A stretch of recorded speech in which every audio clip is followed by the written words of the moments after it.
Welcome back, everyone. Today I've got a very special video. For some time now, I've wanted to try to interview flat earthers. I've sent out multiple requests, and so far, nobody's taken me up on the offer. Well, that is until I messaged MarkSargent. And within 4 hours, him and I were on a Skype call having a very pleasant conversation. This is not meant to be a debate. It is not meant to question his beliefs. This was so that we could understand his history and where he's coming from. And I have to say that despite me being a virtual nobody online, he accepted my offer, and I spent a good 2.5 hours chatting with Mr. Sargent.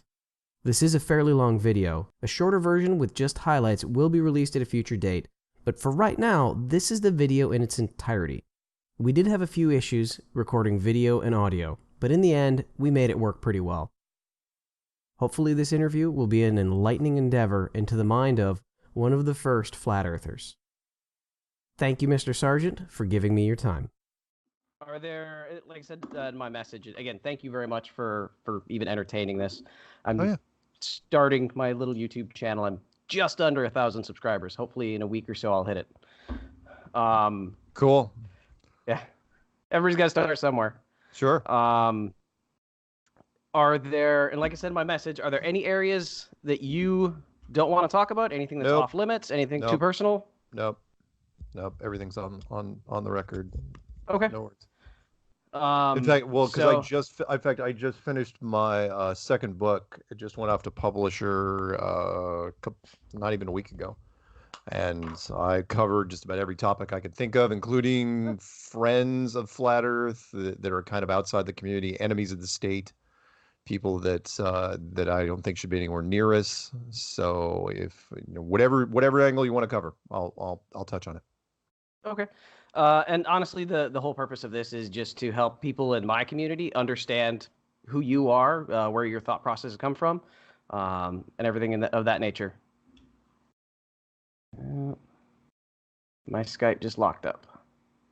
Did it? Oh, you look. Yeah, everything froze. Everything froze for a second. Okay. So if you would, quick introduction for who you are. My name is MarkSargent. I live in Seattle, Washington, and I'm a flat earther. Okay. So if you would, tell me a little bit about how you grew up. Where did you grow up at? Family size, dynamics of that nature? I grew up on a rural island in the northwest of the United States called Whidbey. If anyone knows the area at all, it is just south of the San Juan Islands, Canada, otherwise known as Canada. It is right up. I mean, literally, you can see it just just drive up the island here a few miles, and it's right there across the water. Small family. I had one sister. Mom and dad raised in a fairly strong born-again Christian family. But it's a rural island, right, up in the northwest. So I was super sheltered and very, very naive, and didn't even believe that people lied at all. So that's where I grew up. But literally until I was 21 and saw JFK in the theater back in 1991, long before the internet. Well, at least the internet we know now. I didn't even think people in authority lied ever. Why would they? Everything on the news was true. Why would anyone lie? It didn't. Now, of course, I know better. But yeah, that's where I grew up. You said you're fundamentalist type Christian family, or born again. Church just wasn't just a Sunday thing. It was back in the 80s, 70s and 80s where I grew up. It was kind of cool. We had good people that were running the church and the youth group. So there was church, there was youth group, the Vacation Bible School, went to Camp Malibu up in British Columbia. Until I went to university, I didn't even know there was more than one religion. I literally was like, I'd heard of it, but it was like, whatever. I had no idea that, there was Judaism and Hinduism and Buddhism and Islam. Didn't even know those other 4 teams existed. It was like just one team. The other people were just there was a line from The Simpsons: the Christian or miscellaneous. And Apu goes, Hindu. There are 700 million of us, and well, now I think they're like 1 billion. So yeah, but yes, yeah. How strict was your growing up? being in a Christian church? Because I know strict. It's strict because when you grow up in a rural island, it takes a lot to even, unless you're throwing rocks at cop cars, it is tough to get into trouble here. I mean, you really have to make up your own sort of trouble other than throwing rocks at cop cars because that's too easy.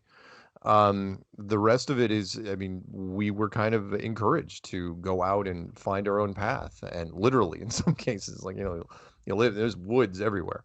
And, woods and water, it's just green and blue. Those are the colors in the Northwest. And so, no, it was not restrictive, really. Creative father, school teacher mother, and, just encouraged to express ourselves as much as we could. Within the line. We didn't burn things down. It's not like, give me a box of matches, road flare, gasoline cans. Any restrictions on media or consumption of things of that nature? Because I know I've had friends that were in pretty strict families where, they had to cover their eyes during kissing scenes until they were in their teens. No.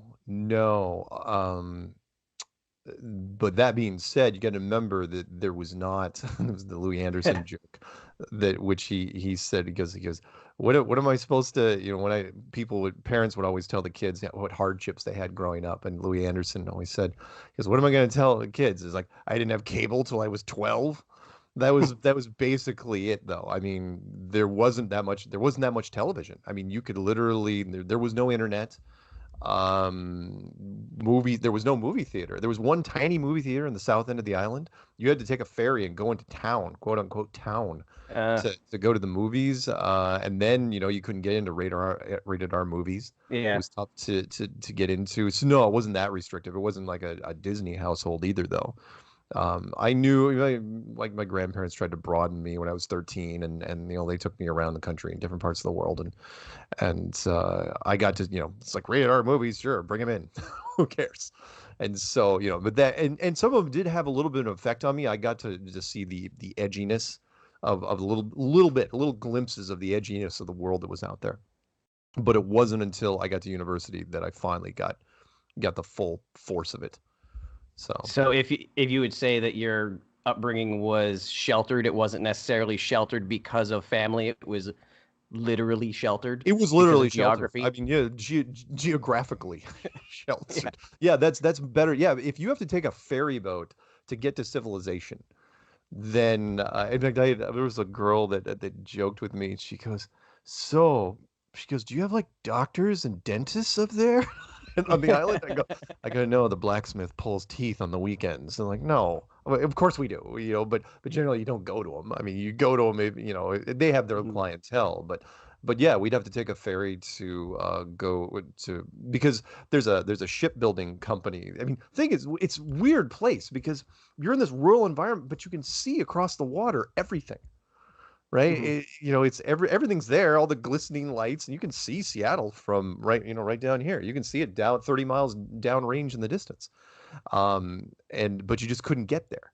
When the ferry shut down at midnight, that was it. You were done. And so, by the way, that was also another thing. If you wanted to plan some little outing as kids, like go to a rock concert in Seattle or something, boy, you better make it back by the time. You can't stay around for the encore. Yeah, you're stuck. Because if you don't catch that last boat, you're there until 5 a.m. And then what do? Well, you hope to catch that. There was this dilemma I'd always hear from the older kids, which was, okay, do you just wait there and drink coffee and then catch the boat and hope to God you can sneak in before your parents get up? Or do you drive all the way up the island and catch a bridge up at the top of the island, 50 miles? It's basically an hour up and an hour down, 2 hours, right? You're not even going to get in until probably 2 or 3. And during that drive, you're in 4 different police jurisdictions. And what, you don't think they're going to pull over a carload of kids at 1 a.m? Of course they are. That's what they do. So yeah. Anyway. You said that you didn't get exposed to much until you left home and went to university. Where did you go to university? The first university I went to was Washington State over in Pullman. And I was really young. I graduated early, and I couldn't even drink when I went over there.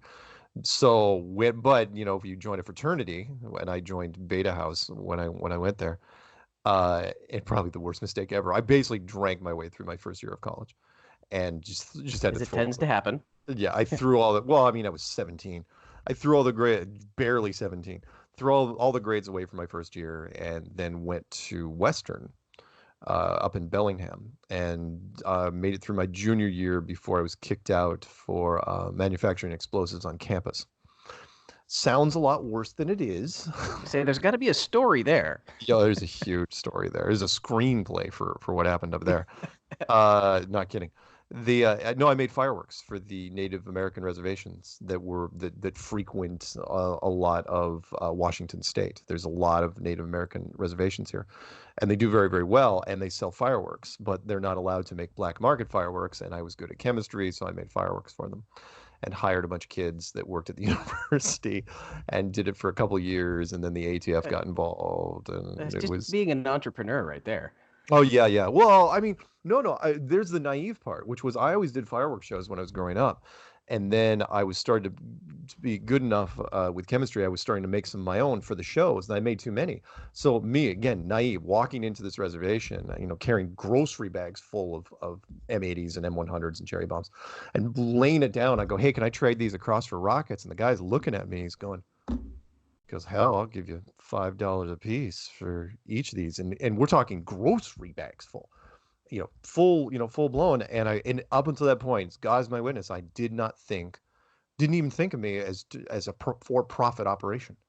Didn't even think. It's like, wait a minute, you're gonna give me money for this? And it's like, I get back to campus, I'm going, okay, here's the plan, right? And I drew up a prospectus, and I had investors, and we bought all this equipment and bought all this stuff, and we went way too far. And in the end, I was brought down by a girl who wanted, here goes to show you, she didn't nail me for moral reasons. She nailed me because I wasn't going to, she couldn't work for me because my girlfriend didn't like her. And she was already planning on it. And she goes, no. She goes, you will hire me and pay me what I would expect, because, she knew how much she could make for the summer. And she goes, or I'm going to drop the dime on you. And he was like, come on, that's just hyperbole. Nobody does that. Right? That's just a saying. It's not even a dime anymore, right? And it hasn't been a dime for a long time. So I ignored her, and she called the FBI immediately, and they ignored her. And so she called back like 2 weeks later. She goes, why is he still walking around campus? They're going, fine. And they told me this afterwards. Normally, they don't tell who. Mm-hmm. They didn't say who her name was, but I knew full well once they described her. I was going, oh, it's Lori. Really? And here, I'll tell you a quick funny story. Afterwards, I won't give you the whole fireworks thing. It takes hours to tell. It's a great story. But after I got nailed, I felt depressed because I wasn't getting hauled off to jail. It's kind of like it is what you run into, where they take statements and they leave it up to the prosecuting attorney. Mm-hmm. Whether or not you're going to, but it was fireworks. It's usually a slap on the wrist. But I was really depressed. And so I go over to her house, for some consolement. And she's looking at me like I'm some sort of ghost. She's scared to death of me, right? Basically, she thinks she was. It didn't occur to me, right? I'm sitting there and I'm looking for some sort of comfort. And she's going, you got to get out of here. You got to go. And I'm going, why are you kicking me out? What the hell? It's like a little empathy here, a little sympathy. And she literally physically dragged me out and put me on the front step and shut the door. It's looking, and I'm going, it didn't even occur to me, because I didn't know back then, we hadn't even gone through the legal process. I had no idea what the hell was wrong with her. And it turns out she was scared to death that either it would slip and I would find, that I would find Mm-hmm. out during one of her things. It's like, oh yeah. Well, we're all of a sudden, the movie plots, it's like, wait a minute, you were there. It's like, it was you. You were the one that kitchen knives, and start stabbing. So I turned in a guy that makes explosives. Yeah, exactly. Which is why I joke with some people when I tell them that story. It's like, yeah, flat Earth and bomb making. Don't make me upset. So, what did you study at university? Mostly business administration. Computer classes were almost non-existent back in the late 80s. So but I got into it fairly quickly. So most of the stuff I studied in university didn't carry over, like a lot of things nowadays. Literally, there was no there was no computer lab. There was a word processing lab. In fact, I was one of the only kids on campus who had his own computer at home, and it was like an Apple II GS, which was state of the art back then. So yeah, but no, I And what didn't. was I your didn't. I email didn't address at the time? One of the email. original Hotmail? Yeah. No, there was no email. There was nothing. There was barely even bulletin boards. The only online thing I ever knew people were playing, and they weren't even linked up, were like mud dungeons, multi-user dungeons that you could play in like a LAN room. A LAN setup was the best you could hope for back then. But Yeah, I remember a little bit of that. I'm a little younger than you. Believe it or not, I'm not 12. I look that, but I'm actually you in look my 40s. young. I am Really? 41. Yeah. Wow, good for you, man. Yeah. Seriously, you So, do not look it. That's awesome. yeah, so I grew up at the beginning of the internet age, where we had an IBM computer at home, but we had to dial in, and it was the only, so you couldn't use the phone for the hour that you're on the internet, Oh and yeah. it was IBM bulletin boards, and we had that for like 2 years until IBM let you pay for extra internet access to get to the World Wide Web, and it Right. was like a part of their online service. Yeah. Yeah. I worked for America Online back Ah. when they started. I was a forum consultant for America Online back when they were charging ridiculous amounts before anyone went to a flat rate per month. People are spending $300-400 a month on America Online. And then I worked for only tech companies when I was in Boulder, Colorado, and I remember wasting entire summers because one of the tech companies I had a T1, and one of the few companies in Boulder, Colorado that had a T1. I was like, yeah, T1. It's like we could do just about anything we wanted. So anyway, sorry. Go ahead. Yeah, no, that's fine. As back up just a little bit, what were your aspirations as you grew up? What did you want to do? That's just it. I had no real aspirations at all. As far as anything, people, "Oh, I want to be a fireman, I want to be an astronaut," and stuff like that. No, there was no aspiration. I had thought maybe I wanted to join the military because it seemed like a logical extension of the whole explosives thing. Mm. But the ordinance that they were using really wasn't something. I mean, I would have gotten, thank God I didn't. If I would have gotten into ordnance, I would have gotten into so much trouble because I would have been sneaking stuff off. I would have been blowing stuff up all the time, which would have been horrible because I would have gotten in trouble. Then I thought maybe I'd follow my grandfather's footsteps and do the whole CPA thing, but it's so dry. There's just not. I mean, he was one of the best CPAs in the country, and he had connections, but it just wasn't me. I mean, CPAs. I mean, it's hang out with some CPAs sometime. They are not the liveliest bunch in the world, and even when they drink. But no, after that, I really didn't have much of anything so it worked out for me because there was no long-term goals. So when I won the computer game tournament in '94, and the company that made the game in Boulder, Colorado wanted to hire me as a ringer, and I was working as a sous chef in a restaurant at a Greek restaurant. Sorry if that's a military helicopter. You hear that rumbling. I don't know why they have so many military helicopters this week. You hear that? Yeah, you're right outside Fort Lewis. No, Sure. we are not. No, there's a Navy base up at the top called Oak Harbor, but I don't know why. I mean, we've been getting regular helicopters over the last 2-3 days. I mean, just loud, and they're flying low too, which is weird. Um, anyway, sorry. So when they asked me to come out and work in Colorado to play video games for a living, there was my choice. So the restaurant people said, "Okay, we'd like you." That's like I had a choice to be either the manager or the restaurant. By the next year, they said, "Okay, look, if you stay, we'll make you manager," because they liked me. Or do I play video games out in Boulder, Colorado, which I'd never been? And it's like people would have killed me if I didn't take the chance. Yeah, And it's a so I tough did. call to make.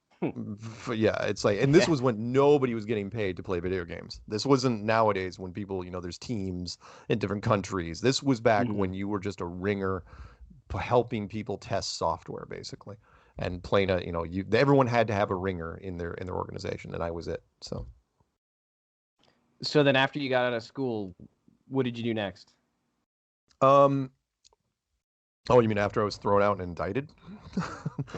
So let's ask that then. So So yeah, After the explosive incident, did you get to finish university or not? no, no, no, no. No, because okay. Again, funny story. While I was waiting for my indictment, didn't whether or not it was going to happen or not. Mm-hmm. Um, they asked me. I was working for my uncle's construction company in Seattle, and then I went to the island. I was doing the sous chef thing and doing community service because I had to do community service after the whole Mm-hmm. indictment thing. It was like which the punishment, slap on the wrist, and then most people don't know for community service you can actually help kids at high schools or at schools. You can be like a teacher's assistant, but of course most schools won't let you in as a Yeah. teacher's assistant, right? Unless of course you grow up in a teacher's lounge because your mom was a full teacher, so you knew everybody in the administration. It's a small island, and they're like, yeah, sure, come on in. You can help with the computer lab. It's like, oh, okay. And then so I was doing the computer lab, and then that's when I entered the beginning of 94, entered a computer game tournament for this publisher out in Colorado and played it for a year and won it, and it was a lot of fun. And that's when they hired me. And then I went straight from there to Boulder, Colorado in 95. That's when I took off. Left the island, never to return. So do you have any formal degrees then, or was that kind of the end of Nope. your formal education? No, that was it. Junior year and junior year. That was it, and never had any motivation to go back because the field I was in didn't care about degrees. All they cared about was your technical experience, which was proprietary. So I taught after I did the video game thing, which I segued into once they folded. I taught proprietary software for time and attendance software companies. There were two of them in Boulder, Colorado, which is weird because there's only like 7 of them in the entire country, and 2 of them were in Boulder, and they knew each other. And they kept it a secret from each other, which was weird. They made sure, like, the owners knew each other was there, but they made sure the employees didn't know because they were afraid of too many people, like, jumping ship and people moving around. So I did that, and I traveled around the country and taught people in blue-collar factories software that was way too complex for them. And so I got good at boiling down hard to explain concepts into easy to digest pieces. And that's what I did for the better part. I was in Boulder for 20 years, literally from 95 until 2015. That's what I did. I basically just traveled around and because of that, I didn't get married or had kids because I was just always busy doing something. It just never occurred to me. It's different with men, I think, than women. Women, that whole biological clock thing. But with a guy, if you're traveling a lot and you're busy, you're keeping mentally active, and you're dating, you don't, and the people who are dating you know that you're kind of busy and tied up. There wasn't any pressure, and all of a sudden, next thing you know, I'm 40, and it's like, hey, wait a minute.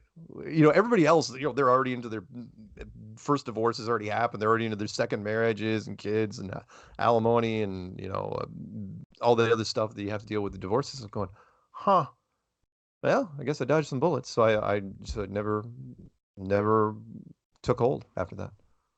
So what brought you to Washington State then? A flat Earth.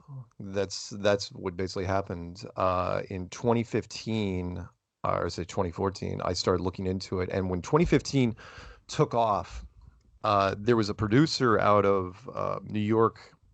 I wrote about her, Rebecca, from True Television. And she said, you got to leave. Just so you know, whatever you're doing in Boulder, you've got to go somewhere else because you're going to eventually. First off, you're going to be traveling a lot more because of this. She could see the writing on the wall that it was going to get really, really big.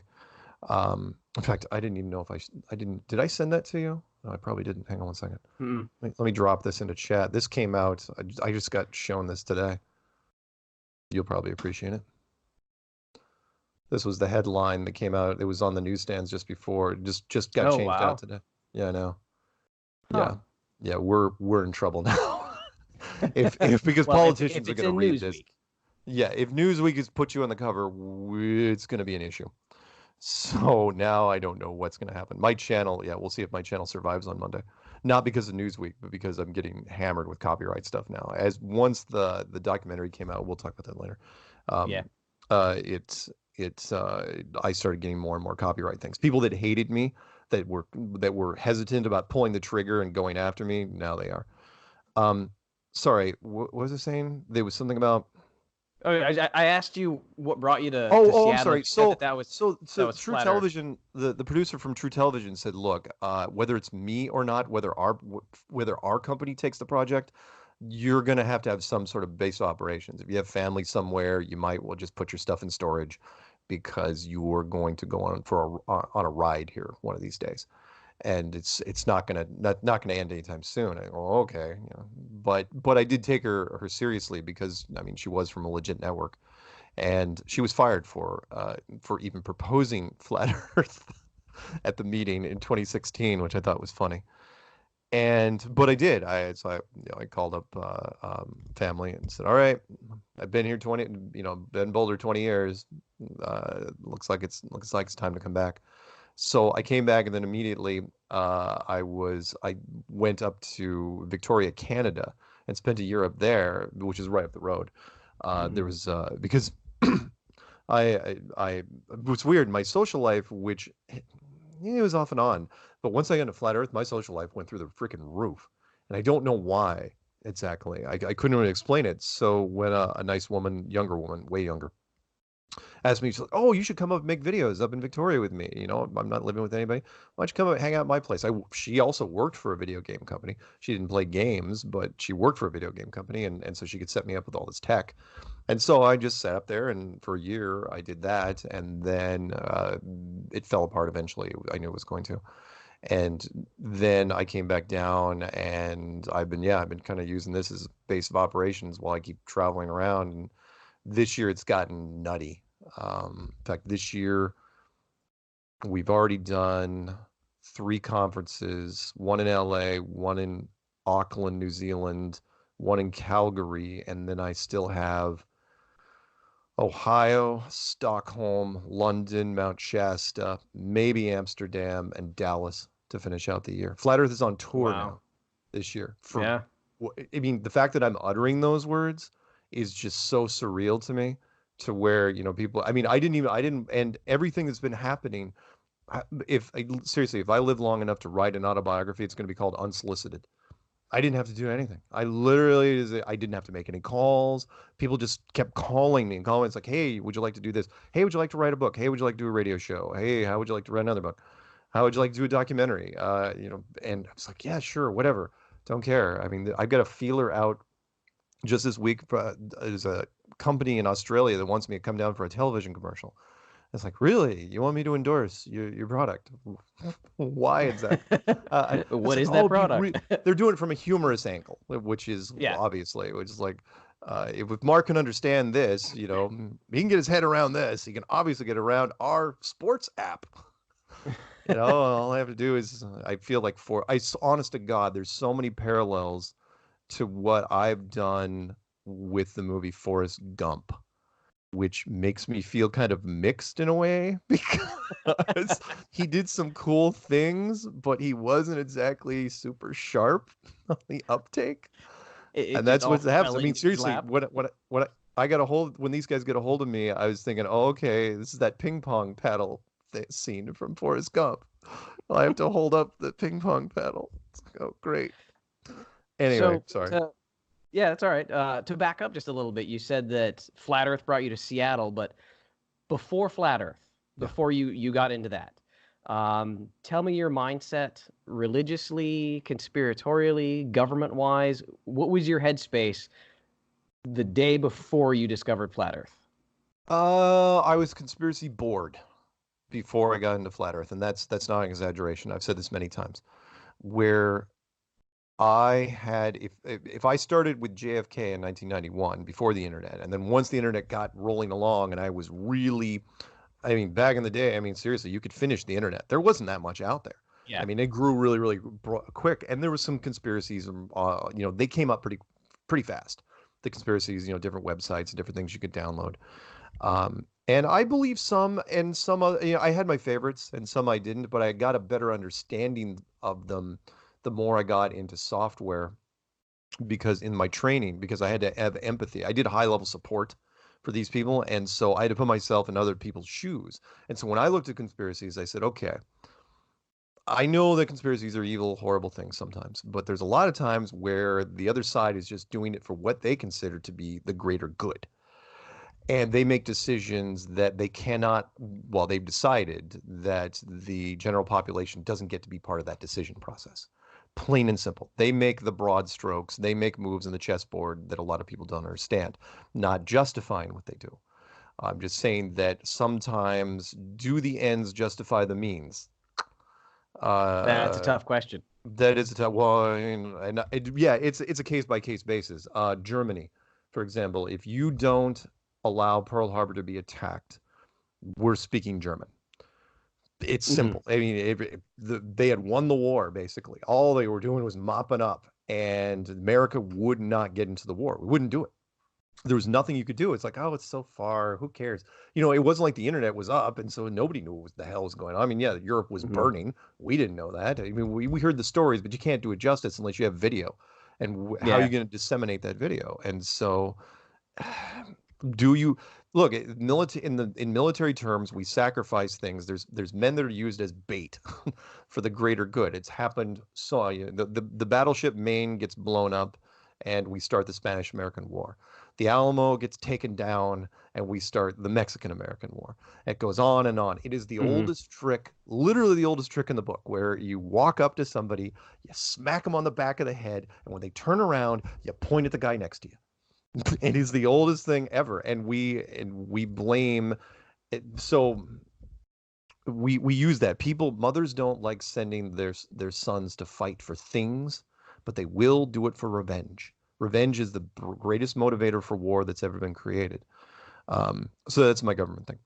Real quick, religious. I didn't go to church when I was over in Colorado. I didn't, unless it was a wedding or a funeral, and I hated both of those. So there was no.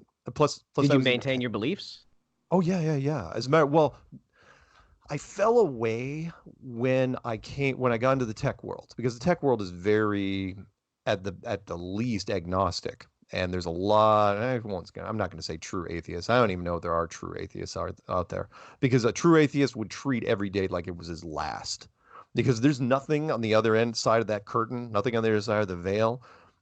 Then you should live every day, seriously, like you got nothing to lose, and we don't see that. But I didn't renew any sort of faith thing when I was out in Colorado. It wasn't until I got into flat Earth that everything snapped back.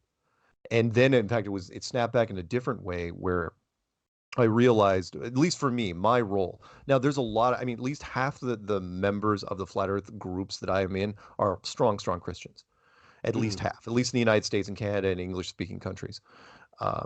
But when I got in, my role was obvious to me that I was going to be, the freshman recruiter. It's like, look, I can get you on campus. It's up to you guys to get them into church. It's not my role, because I cast a really, really wide net. But at the same time, and I don't want to understate this term spirituality, but the default shape, of the flat Earth model just screams that it was built, that it was created. Well, if it's created, you got a creator. At that point, even the tech guys agree. The agnostics, I go, you've only got one of two roads. Either you're talking about a heavily advanced civilization that's much older and much more powerful than ourselves, or you've got Santa Claus in a white bathrobe on Sunday morning, with the glowing thing. And really, you're just kind of splitting hairs there, because one man's advanced tech is another man's deity. So, but for me, absolutely, my faith was just locked in at that point. It's like, okay, now I get it. And then I started thinking, honestly, I talked about it in the book, which was I started thinking along the lines of why things were built the way they were built. Looking at designs, it's like, okay, which is why when I did the clues, what I was getting into was like, all right, how would I build this? And why would you build it like this? And what was the advantages of it? And it's like, oh, it's brilliant. I knew what I was looking at was, in my opinion, was divine, because I could not make any. I'm a pretty clever guy, and I could not make any design changes even if I wanted to. The designs are perfect, even though it doesn't seem like it in some ways. The only imperfections, it appears to be us. I think if you pulled human beings off of this world, it'd just run fine forever. We're the only ones that seem to have, not to steal a line from the Matrix. It's like, but every other life form in this world develops a natural equilibrium. We do not. So there you go. Yes. So what was your first introduction into the flat Earth? How did that start? Well, everybody's heard about it. I've heard it several times. Just yeah. If you When have you're any growing other up, general takes on it. yeah, you know about it. You know the whole. You've seen the images, and everyone's laughed. The cosmic waterfalls. The Thor. The movie Thor did us no favors because Asgard has cosmic waterfalls. It's like, and it's flat, and it's like, really, it's the flat world. It doesn't have a dome. It's like Rainbow Bridge. No, 2014 was when I looked into it, and didn't, again, it was just out of sheer boredom, where it's like, okay, all right, fine. I'll click on this stupid flat Earth video because I clicked on everything else. Again, you go to, sometimes we rent videos at video stores, and it's like, let's see. The running joke was when you're old enough, when you used to go to Blockbuster, back when Blockbuster was a thing. It's like, seen it. What haven't I seen? Right. And then you're going through stuff. It's like, oh, okay, maybe this. That's what the feeling was. It was like, okay, flat Earth, sure, why not? And honestly, I thought I could shut it down in 3 days. Honestly, thought I could. It's like, I'll just crush this thing and be done with it. And I'll be like, oh, now I have an opinion on flat Earth. 9 months later, I'm sitting there going, okay, something's wrong. I can't prove the globe in a court of law anymore. And so that's when I decided to make the Flat Earth Clues. I made it. It was more of a cry for help than anything else, which was I put it out to the internet hive mind. I've seen the internet do amazing things. The internet misses nothing. As a group mind, they miss freaking nothing. And with the exception of the Panama Canal, but I don't want to get into that right now. But I looked at them and I said, okay, I'll make the clues. And in 2015, I put them out there. And that's where everything backfired. I honestly thought that somebody was going to come back and say, okay, here's where, like you do in any forum, a forum post. It's like, I think the Earth is flat. Where did I make a mistake? And somebody says, oh yeah, here's where you made the mistake. Blah, blah, blah. Forgot to carry the tube. Blah, blah, blah. Geometry and stuff. Blah, blah, blah. You can shut down your YouTube channel now. That's what I was waiting for. And the opposite happened. That's when everything just started. Everyone kept coming at me going, you know what? This is not as crazy as it. They said the way I broke it down made it so easy to digest that people ate it. I mean, they basically and people that listened to it, they would listen to it 2 and 3 times in a row. They'd listen to the whole thing and then come back and start over and be like, okay, I think I'm following them here and here and here, and then listen to it again, and I'd hear this over and over. And sometimes they say, if I got tired, if I got tired, I just let it run. I was sleeping. I'm going, you're having me in your headphones? And you say, that's a terrible idea. I go, first off, the CIA pays top dollar for that sort of conditioning. So anyway. So what was the first proof that you saw in whatever you were researching that made the light bulb go on? The first thing that I saw was the flight routes in the Southern Hemisphere. That's the first thing that caught my eye, because everybody can go to Expedia or Travelocity or something like that, and you can book these flights yourself. And you start randomly picking any flights in the Southern Hemisphere, like from Africa to South America to Australia, but it's got to be south to south. And it's amazing how many go north a huge distance before they go south. I mean, they take these double connections, triple connections, flights that should only take 10 hours. They're booking of like 36 hours, 38 hours. It's like, it doesn't take 38 hours to go anywhere unless you're like taking a flight to the middle of Africa and then taking like a small plane and then like a bush vehicle out to, somewhere. And that was the first thing that caught my eye, because the guy that there was a German guy that spotted it. He was absolutely right. And if you put it on a flat map, like that one behind you, they angle out to where it's like a shallow dog leg or a straight line. I go, wow, that's really interesting. That's the first thing that caught my eye. That was the first physical thing that's like, okay, you might have something there, that enough to pique my interest. Mm-hmm. The thing that really turned me, even before, like, for example, when I did the clues, I didn't even talk about the curvature of the Earth. I didn't even know what the curvature of the Earth was when I did the clues. Everybody else came out with that on their own. It was the Antarctic Treaty. That was the part that really threw me, which was because I knew people. I knew governments, and I knew that the powers that be run on greed and money and power. Excuse me. So, and these same groups said that even though the Antarctica was made out of resources, right? It was made, the mountain range made out of coal, and there's minerals and uranium and oil, that they sealed it off for all time. They locked it down. And it's like, wait a minute, what? You got to remember that, and had I heard this 20 years ago, I probably wouldn't have made much sense to me. But you got to remember that in the United States, we're fracking in people's backyards right now. Yeah. We're buying up a lot of land, and we're just giving people briefcases full of money and saying, hey, your neighbor's doing it, and basically just carving up the West. If it's soft ground, they're going in. And yet, these same companies aren't allowed to go to Antarctica. And not only are they not allowed to go to it, this is the part that really gets me. They're not allowed to talk about it. That's the part that's completely goes against everything we are in terms of capitalism. Which means if I'm the head of British Petroleum and I want to get that oil or gas or whatever it is, I'm going to run a full-page ad in the London Times and the New York Times and everything I can get. How great it would be for my British Petroleum company to go down there. You never see those ads. No one disputes it. It's the only unbroken treaty in the history of treaties. And no one even argues it. And it's unilateral. Forget about the United States and London. Russia, when they broke up with the Soviet Union, why didn't they go down there? China, they're always looking for resources. Everybody's looking for resources. And none of these countries go there. They all agree. It's like they all sign this document and it's like, oh yeah, we don't talk about it. It's like, what? Why would you not go down there? It doesn't make any damn sense. In fact, it's not even up for review until 2041. It's impossible. It's statistically impossible from a treaty standpoint. Treaties are made to be broken. Ask the Americans. We break treaties all the time. That's what we do. In fact, the whole reason for a treaty, I think, is just temporary.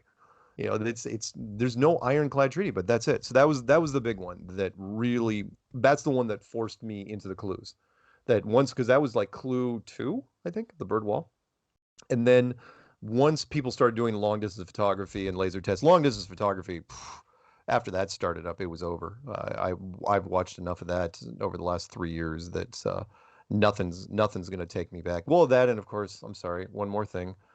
Thermodynamics, which is space versus gravity, which is an atmosphere. Look, I've said this to so many people, and scientists just freak out. They don't know what to do when I say this. I said, so let's say there's a second floor to your place right now, and you turn it into a vacuum chamber. You put a cork in the ceiling, and you pull that cork. Well, what do you think is going to happen? That air is going to instantly, violently, equalize, and most of it's going to go up, depending on how big the vacuum chamber is above, and you're going to black out or you're going to die. One of those two things. Well, the question is, well, there's gravity below you right now, so why didn't gravity stop all that oxygen or the air from going up into the ceiling? And nobody can answer this. And they go, so what's your point? I go, well, what's the difference between that and space, which is even more of a pure vacuum, and it's way, way larger? Why is our atmosphere still here? And they go, well, and the answer is, not to go off on a tangent here, the answer is, well, it has to be gravity because otherwise we'd be dead. Going, wait, that's not an answer. It's like it can't be any other option except for gravity. And they go, well, no, it can't be. I go, unless it's an enclosed pressurized system. That's something under a dome. And they said, but it's not. And I go, how do you know? And they go, because of NASA. And then we get into the whole loop. And I was like, okay, fine. The United States military. They wouldn't lie. Anyway, sorry. It's all right. Not to create a debate or anything, but you brought up a couple things that I wanted to just ask you about. Sure. You'd mentioned the flight routes. That was the first thing that kind of clued you in. I know that in some of the earlier videos, there was the claim that there specifically were no flights along certain routes. Yep. In clue 7, as a matter of fact. And honestly, I was looking quite a while. And then, but of course, again, the internet hive mind. People were digging, and they found like 5 of them. And I got them emailed to me daily, heck, hourly. I got these 5 flights emailed. And the part that threw me was, and that's why I did Clue 9. I'd already made a clue in between, and then I did Clue 9 called The Magic Show, where I was going over the routes because people were asking me to follow these flights. But beforehand, first up, two points. One was it stunned me to no end that people still didn't understand the fact that there were only like a handful of nonstop flights in the entire Southern Hemisphere. Just a handful. I mean, 90 something percent of the flights in the Southern Hemisphere are connecting flights, which should not be the case if you're flying over the South Atlantic, the South Pacific, and the Indian Ocean. But the part that threw me after that was that's when I started looking. A guy from England said, "Hey, watch the flight trackers, watch the latitude and longitude coordinates when these flights go off." And part of the clue is I'm watching, and I couldn't catch them. It's like where'd the flight go? Right? It was just blink away. It would just be gone. And I would show people. I go, are you watching the same thing I am? And the flights would disappear. And the reason why they disappeared, now they've changed the algorithms now, but the reason why they disappeared is because the latitude and longitude dropped off. They didn't exist anymore. And we realized that they were only getting out of ground radar range. And then it would go into approximated or estimated mode. And that was basically it. It was like, okay, the short version is the planes are going out. And they're not lying. They know approximately where they are. They don't know exactly where they are. And then, they get to where, within ground radar range of whatever coastline it is. And then they pop back on. And that was really intriguing to me. So I did the clue called The Magic Show and talked about this, and people verified it. And they said, yeah. I said, isn't that a little strange considering the GPS system is absolutely blanket coverage, overlapping, 32. And then I ran into and then I had flight instructors and pilots that were saying, no, it also happens in the Northern Hemisphere. I go, what? I go, yeah, watch a flight leave from Hawaii or from San Francisco to Hawaii. Same thing happens. And I didn't make a clue on it, but I probably should have. They go, remember, there's no islands between San Francisco and Hawaii. It's a long stretch. And when you get off of California, it blips out. And in fact, they even said there are times that here's the part that freaked me out.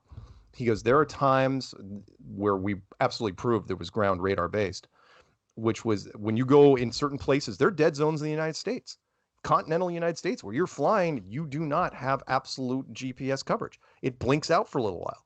Not very long, maybe 10, 15 minutes, then blinks back on and it comes in. That's because you don't have complete radar coverage everywhere. That was fascinating. Have you ever attempted to actually experiment with that over the ocean? Because I know that there's been several people that have brought their own personal GPS trackers onto planes, right, and tracked the flight as they went over the oceans, and they maintained GPS signal.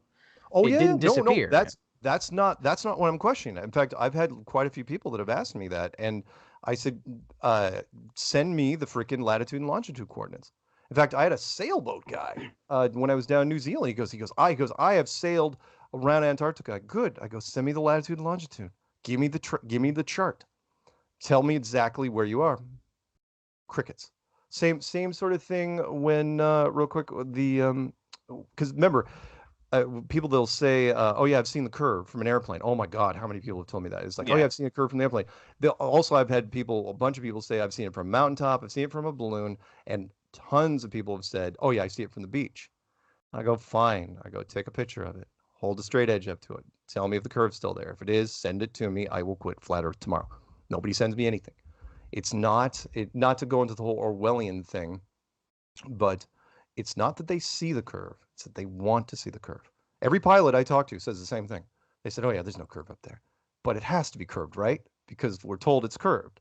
Every pilot says the exact same thing, but they don't. I go, why don't you tell anybody? He goes, it's like, honestly, pilots are he says they're so busy. I mean, really, just from takeoff to landing, if nobody dies, that's great. Fantastic. They're really busy during that entire time. Then they just rinse and repeat. Plus the line that I thought was great was, he goes, who are we going to tell? And what exactly would we say? I go, it's like, hey, it looks really flat up here. In fact, there was a woman who became a flat earther, 737 pilot, flew for KLM over in Europe. And she told her corporate doctor this. And he goes, yeah, you're not going up until you renounce that. He goes, you cannot get on a plane and say that you're into flat Earth. You can't do it because we're not going to have that. And she, as far as I know, she's still at a desk. They won't fire her. They will just put her at a desk. So sorry. Are you familiar? Yeah, no worries, man. This is the dialogue. Are you aware of the YouTube creator Greater Sapien? Have you ever heard of him? Oh my God. Yes. Why? Okay. Did you see his video? This is probably like 6 months ago that he did a trip from California to Australia, to the edge of Antarctica, to South America, to Africa, and back. The entire thing he personally logged with GPS. So you'd mentioned that nobody had provided that information for you when you'd asked for it. So Greater Sapien is one person that I would say would have that data, and he did several videos. Again, I think it's like 5 or 6 months ago, but he logged the entire route as he went by, and he had to leave his GPS like attached to the window of the airplane to get reception through the airplane. I would just encourage you to look at that. I will look at that. He was also the guy, if I'm not mistaken, and unfortunately, you know how much content there is out there. I barely get a chance to scratch anything, let alone, now I'm not going to call him a troll, although he's borderline because he hates us. He was the one that booked a $10,000 trip, if I'm not mistaken, for a, what is it? The transpolar thing. And the site went down and disappeared, and he lost his money, and I felt bad for him. I really did, but I was real stunned because that was one of the most professional looking things I'd seen up until that point. I mean, you know, the promo videos and everything was super polished, and they had collected money, and it seemed so legit because they were also asking. They were saying that no one gets to bring on, because they knew that flat earthers were going to try to book some of this. And they said, no one gets to bring on like scientific instruments. And I'm going, okay, well, they must be legit. They must be. And then all of a sudden, boom, it's gone. I mean, rarely do you see that where, I mean, even Greater Sapien was at a complete loss. But I did feel bad for him. And I know that, I think it was after that when he did the trip, because he probably got so much pressure at that point. But yeah, no, I'd love to see the results. Sure. Why not? Yeah, it was interesting results. And then another thing that you'd mentioned was Antarctica. Yeah. Do you believe that Antarctica is off limits to the average person? No, not at all. You can go. I know I talked about this in the clues. I said, look, if you want to go out there, you can book. If you're an American, I don't know what the Korean dollars. It's like 10, 15 grand, and you can get you can go out to the peninsula and go on the rafts and take pictures with penguins. Sure, you can go there, and they will take you to what they call the South Pole. No question. Now, do you believe that you could you explore Antarctica personally? Personally, without permits? No, I absolutely know you can't. Well, I mean, look at what's his face, Jarl Landahoy, or whatever that guy's name was, that tried to do it himself, and they like sued the hell out of him as soon as he got back, because you're not supposed to do it without permits. Yeah, and I understand that if you were under the mindset that this is a protected land and we want to keep it safe, you're going to have permits to go there, kind of thing. But why is it protected? That's the bigger question. Who cares? I mean, again, remember, when that treaty was put in place, environmentalism was not even a conscious thought in the world. I mean, we didn't care about anything. We burned it down. It's like bigger engines, bigger. So why would you seal it off? And why would? And I know you've got some answers on your side, but look, Greenpeace wasn't even founded until '72, and that was just a couple guys in a raft, and they cared more about whales than anything else. Yeah, I just know there's a lot of vocal flat Earth proponents on YouTube that are adamant that you cannot go to Antarctica. You just can't do it. It's impossible. But none of them have ever actually tried. Sure. So that's kind of what I was going for, is like, if you go under the mindset that, yes, we're protecting this land, even if the protection is bogus, right? You have to have permits to get there to protect it. Do you think that if you tried, maybe not you because you're big name, but average person, if average person wanted to go on their own across Antarctica, do you think they would be prevented by a government? Eventually they would. I'm sorry, I was looking at a fly. If eventually they would, and I know there was the guy that supposedly hauled 300 and something pounds worth of sled across it recently, and his route seemed awfully short, even on a globalist map. But eventually, yes. I mean, you couldn't just choose any course you wanted. Let's put it that way. It would be regulated the entire way. I mean, you would have to have your route absolutely approved from second one. And again, the secondary layers of the treaty, which cover the environmentalist side, make it even worse. You know, like you have to take your waste with you and all that. Pack it in, pack it out. Yeah, which is again absolutely what exactly are you? What exactly is it for? Again, no animal life, no plant life, no older civilizations, just miles and miles of horrible ice at 14,000 feet. Again, which is really weird for a continent. Most people don't even know that most of the continent sits twice the altitude or twice the height of altitude sickness, which kicks in at about 7,000 feet. So anyway, go on. Do you know anybody who's actually tried to do that? On our side? Yes, or anyone? Do you know anyone who has tried to explore Antarctica? Yeah, I mean every year or so, there's somebody that claims that they've done something down in Antarctica. But you got to remember, we take that with a grain of salt because every week we hear new space stories as well. So they kind of go in hand, which is look, NASA keeps saying that they're going to the moon, and people say that Antarctica, some little side story in Antarctica, we don't give it much credence. You know, the only reason I ask is again because a lot of people will say you can't do it, and it's hard to argue that point until you can point to somebody who's actually tried and failed. Oh, sure, I got you. Okay.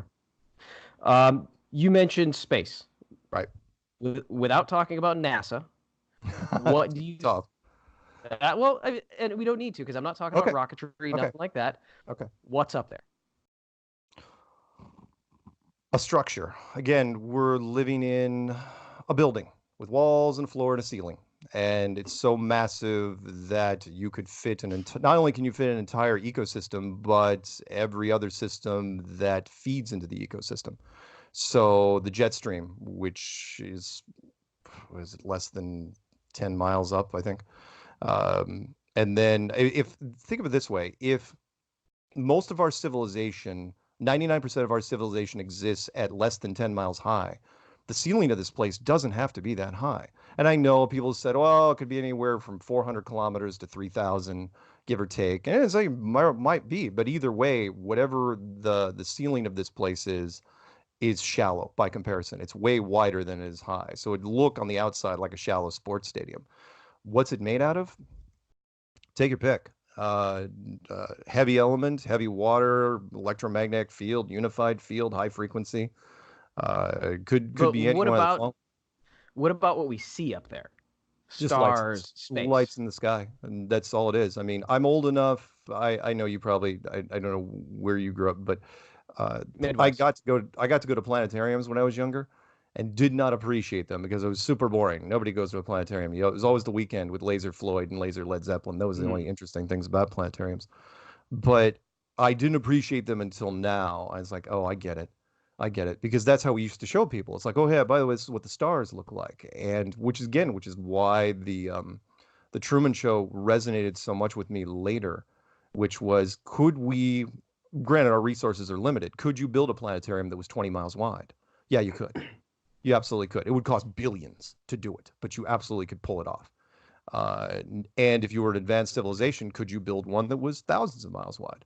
I think very easily done. I mean, it's just engineering, resources. We didn't have anything to do with it. But anyway, sorry. Lights in the sky, planets and the stars. The sun and the moon are much bigger by comparison, much more active, but they're still tiny. One of the things that, sorry, I got to go off on a tangent real quick, because I've been thinking about this more and more, and that one of the flaws of the flat Earth model, when it's shown to people, is you always have this big sun and the moon going around, you know, like a mobile above a child's crib, which is true. But that's the only way you can show it, is that it's like, oh, okay, this is what has the sun and the moon, but the sun and the moon can't be that freaking big, because the sun and the moon would be still thousands of miles wide. In fact, the moon would actually be almost damn actual size in that case. We're talking about a moon and the sun that are just tiny by comparison, you know, 50 miles or wide or less, which would make it way more realistic. But it's really hard to depict that on a map. You're just talking about a tiny, tiny light that's going across it. So sorry. To try and get into the minutia of this particular type, because I'm fascinated with astronomy. I have several telescopes. I've taken pictures of my own. Oh boy, I'm kind of an astronomy nerd. That's right. When I look at Jupiter through my telescope, physically, what am I looking at? You're looking at a light. In fact, I got that exact question from a radio show guy in England, and he just beat this thing to death. He just kept asking the same question. He goes, "I've seen the rings of Saturn. I've seen the moons of Jupiter." I said, "Fine," and I'm not being condescending in any way. I mean, I've had this argument tons and tons of times, which is fine. Take a pair of binoculars, go into the planetarium, look up at Jupiter, which is now up on the ceiling. Get your eyes adjusted. It looks very realistic. Nowadays, it's actually pretty good. Does it look more or less real that you're looking with the binoculars? And you say, well, that doesn't really count because we're in a building. Actually, that's my point. I go, who's saying when you're not walking out of that building, you're just not in a much, much bigger building? We're talking about a resolution here that's far advanced. I mean, we're up to 8K is being released this year, right? What if, and think about this, we've only had HD for 20 years, and 20 years ago, it was terrible by comparison. What if we had another 500 years? What could we do with resolution? What could we build? I know for a fact, because I've seen them, that we can build skylights now with a full moving sun with perspective and a blue sky. You could put in your room right now on a sunny day, you would never tell it wasn't the real thing. And we've had this technology. We've had this technology for 5 years. So who's to say when you're not looking up there that you're not just looking at looking at lights in the sky? So you would feel that and if I'm misquoting you, or if you're not certain, because obviously you can't be certain about everything. Oh, sure. But the images we see in the sky at night, do you feel they are projected on it? Do you feel that it's a screen? Do you think that there's something outside the firmament? It's a tough call. I don't think it's rear projection front projection. Sorry, I'm confusing the old technology. Is front projection I think it's built in. It's not being shot from down. It's not being lit from down here. Okay. Not like, well, yeah, you're good point, because a lot of planetariums shoot the images obviously from the middle of the stage, and they shoot around. But if you had unlimited money, that's not what you would do with a planetarium. Even now, you would just build in a whole bunch of freaking flat panels and integrate them, and you could make amazing stuff. So no, it's it's lit up there. It's not shot from down here. No way. You think it's part of the dome? The what? You would say that it's part of the dome structure. It's either built in. Yeah, it's either built in. That's what I would do anyway. It's either built into the dome or it's just on the outside of it. Of course, if you want to get into the really weird arguments, which is a whole nother thing, and that's the whole virtual aspect of it, which is, what do we do in simulations now? I mean, truthfully, and I talked about this in the last chapter, which was, if it is flat and it's enclosed, it's probably digital. Just because at that point, and because everyone thinks mechanically, not to go into a biblical side of things, but everyone, always thought that, we always describe God and his tools in whatever tools we have, right? And then, but it's like, look, we didn't invent programming. We can do that's my field. We can do amazing things. We've been able to do amazing things for the last 15 years. And there's something that we put up there when we do sky simulations, any game, Warcraft on this machine. It's called a skybox, which is basically, the sky is literally just a box that's laid over the top. And you think, well, wouldn't it be like a dome? It's like, no, we just simulate the dome, because computers don't like thinking in circles or any round edges. Computers think in squares. They don't know what to do with circles. Human beings can draw circles naturally, but computers literally just, pixels are all squares. They're little boxes. So, I mean, from a projection standpoint, yes. If you're talking about a physical projection, then yes, it's in the dome. But if you want to get even more advanced, then it's probably, just part of the skybox system. Then my next question to that would be, what about the satellites we can see at night now that have not been there historically? Oh, no, I'm not saying part of that. Oh, no, I'm not saying simulation, or is that something different? No, satellites exist. Absolutely. In fact, I got into not a heated discussion with a guy down in it was an Australian television show just recently, and it was an American of all things. And he goes, "How are we even talking right now?" I go, "Through the underwater fiber optics we've been laying forever." I go, "Satellites transmit like dick for bandwidth." And I go, the NASA, in fact, I go, the NASA high altitude balloon program has been going around since the 1950s. It was never a secret. With hydrogen balloons, we can load massive payloads, upwards of 4 tons. He goes, yeah, I know. I work on that program. I'm going, why are you admitting this to me? This is not something you want to talk about. But no, there's satellites up there. I'm just saying that they're not, most of them are put up by rockets. Because you wouldn't. If you can use a hydrogen balloon for literally pennies on the dollar, why? But can you control a hydrogen balloon? I think you could if you knew I think well, control-ish with whatever jet stream you're going up to. I mean, I don't know what's above the 10-mile jet stream, the planes use.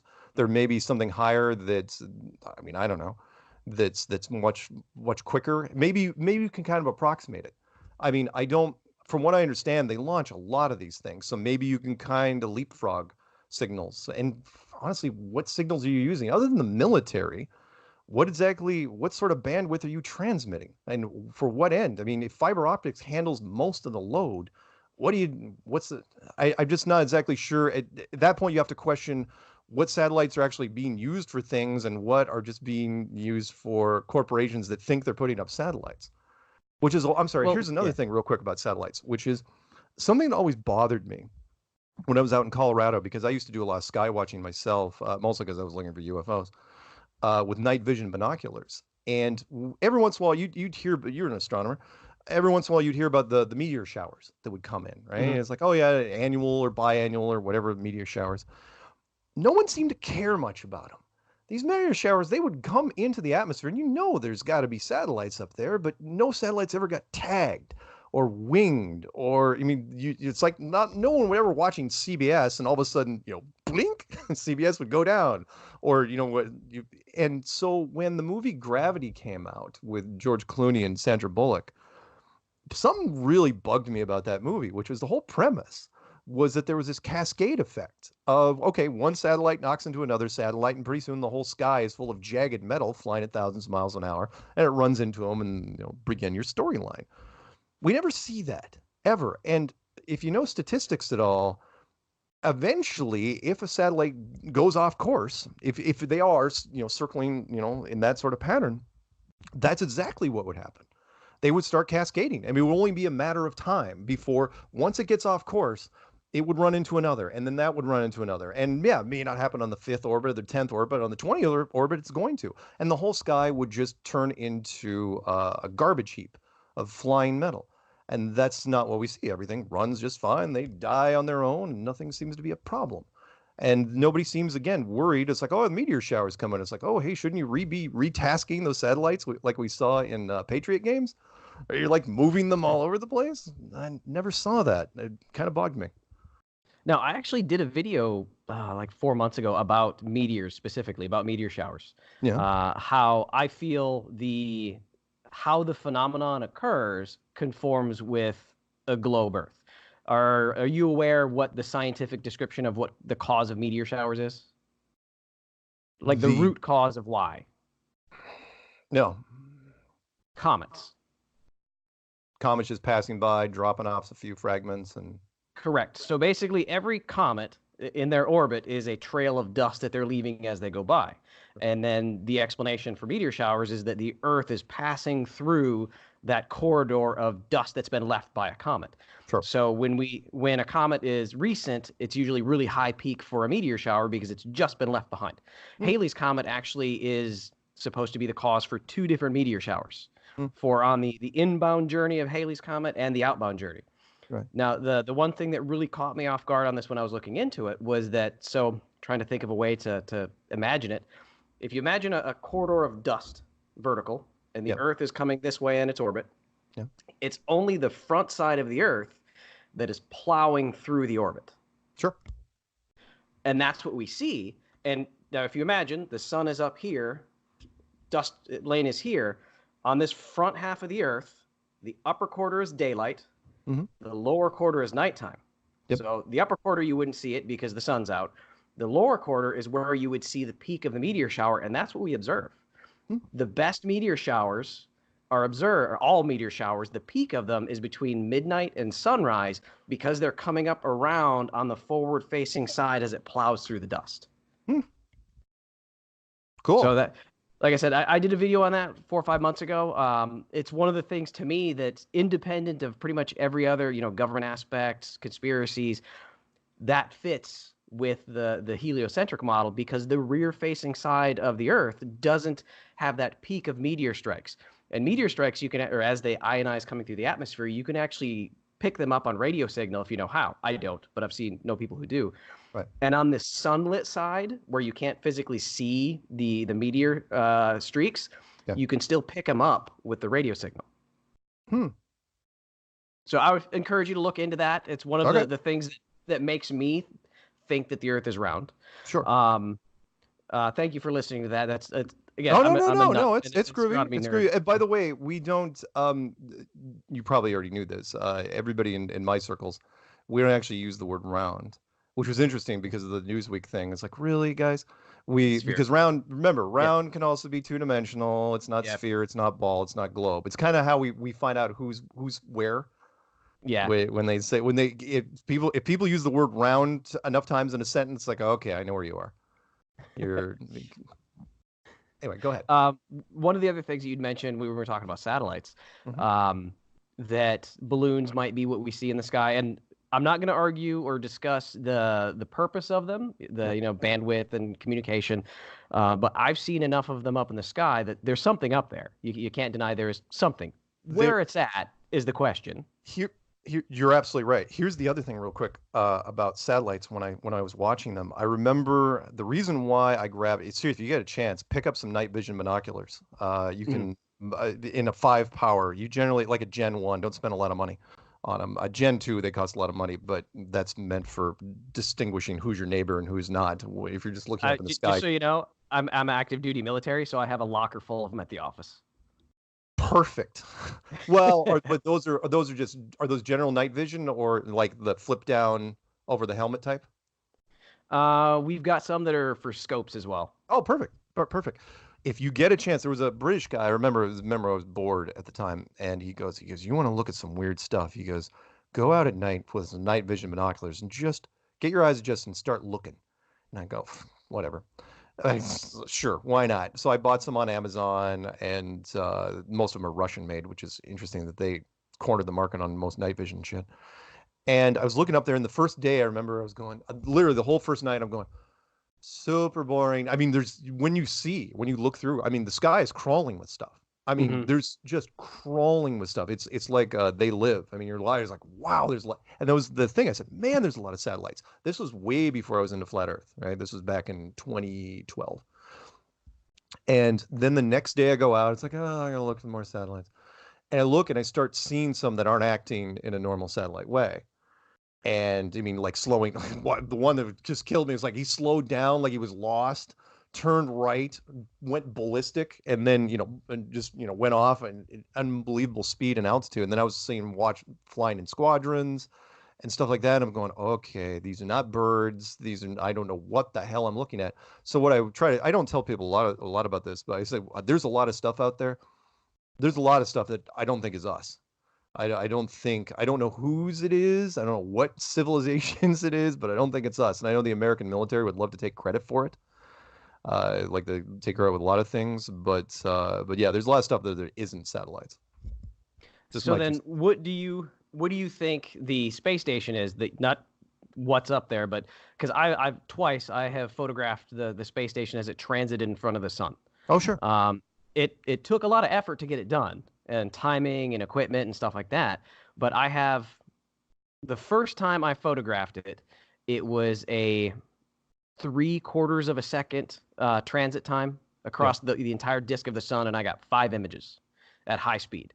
Wow. And you can still see what it is. I mean, it is the general shape and outline, and even Jaron Campanella has done this as well. Sure. What do you think I took a picture of? Don't know. Some sort of military technology, obviously, since NASA's all military. Do I think that there's something up there? Yes, I do. No question. I've never questioned that. I know that people have taken shots of it. That is not in dispute. There's something big up there, and it looks sort of like what they describe. Sure. Do I think there's people up there? No. Not a chance. If there were, they would not be using the absolutely, and you've watched some of this stuff, the horrid production value. I mean, it's embarrassing how bad it is. And I'm trying to figure out, that's the part that bugs me more than anything. It's almost like they want to get caught. Like they're fudging, they're smudging up the work deliberately. I've never seen even your, oh my God, I know Hollywood people, even your worst B and C list directors would not use some of the techniques they're using. And yet they are. It's like, what? Why? Nobody. But then again, it shouldn't necessarily surprise me because the Apollo stuff aged so terribly. But so anyway. with the ISS, and this is in a lot of my videos and my thought process is, if you can find one thing and just beat it to death and figure out what it is, that's kind of what I don't like leaving things hanging without answers. That's why I kind of dig into these to get your perspective on them. Sure. With the ISS, there's a website that you can use to predict transits. Put in your location over the next 30 days. It'll give you when they're supposed to be, but supposedly it moves once in a while, so it'll change. Sure. Rarely is it like on your doorstep. Every time I've done it, I've had to drive like 10 miles. Sure. But the 2 times I've done it, it was exactly when it was predicted. It was exactly how it was supposed to be predicted. Right. If you look into that just a little bit further, and again, Jaron Campanella did this, so it's not like somebody did it for me. Nobody knew I was going to do it. Nobody knew he was going to do it. So something is physically up there blocking the light of the sun. Sure. Now, if that was part of the screen or the dome, I could see that. But if you look at this program on a map, right, where it predicts the transit's going to happen, it's going to happen. Right. And if you overlay it with the current course of the ISS, I've done the math on it, and there was a transit in South America, and 13 minutes later in Spain. Okay. So whatever that thing is in the sky has to be going fast enough to get from South America to Spain for those 2 separate observers. That's pretty fast for any type of craft. Sure. What would you say to that? I would say that as much as the earlier statement where I said that America would like to take some credit for things that they shouldn't, we also have the ability to keep secrets. What I try to tell people is, look, until there was a U-2 spy plane that was shot down over the Soviet Union in the 1960s, we didn't have one. It didn't exist. As a matter of fact, they even tried to push it off as a NASA research vehicle, which I thought was hilarious. When the SR-71 was finally declassified, it had already made it through its inception to retirement, and nobody had ever seen it. Nobody knew. And the line that I loved so much from the Air Force general was when they were asking him, at this meeting, it's like, oh, hey, what are you going to replace it with? He goes, oh, nothing. It's like, what? It's like, what? It's like, what? Seriously, I almost developed a facial tic. It's like, oh, you clever little. And even though they knew full well, it's like, no, the only reason we're declassifying this. And yes, everybody knows, for example, that there is some sort of Aurora project out there that's happening, and it's so freaking fast. But by the time you hear it, it is gone. And the only thing they can even record is the donuts and a rope engine trail from the pulse detonation engine. And we've had that for years. Whatever's up That's there been since the late 90s, hasn't it?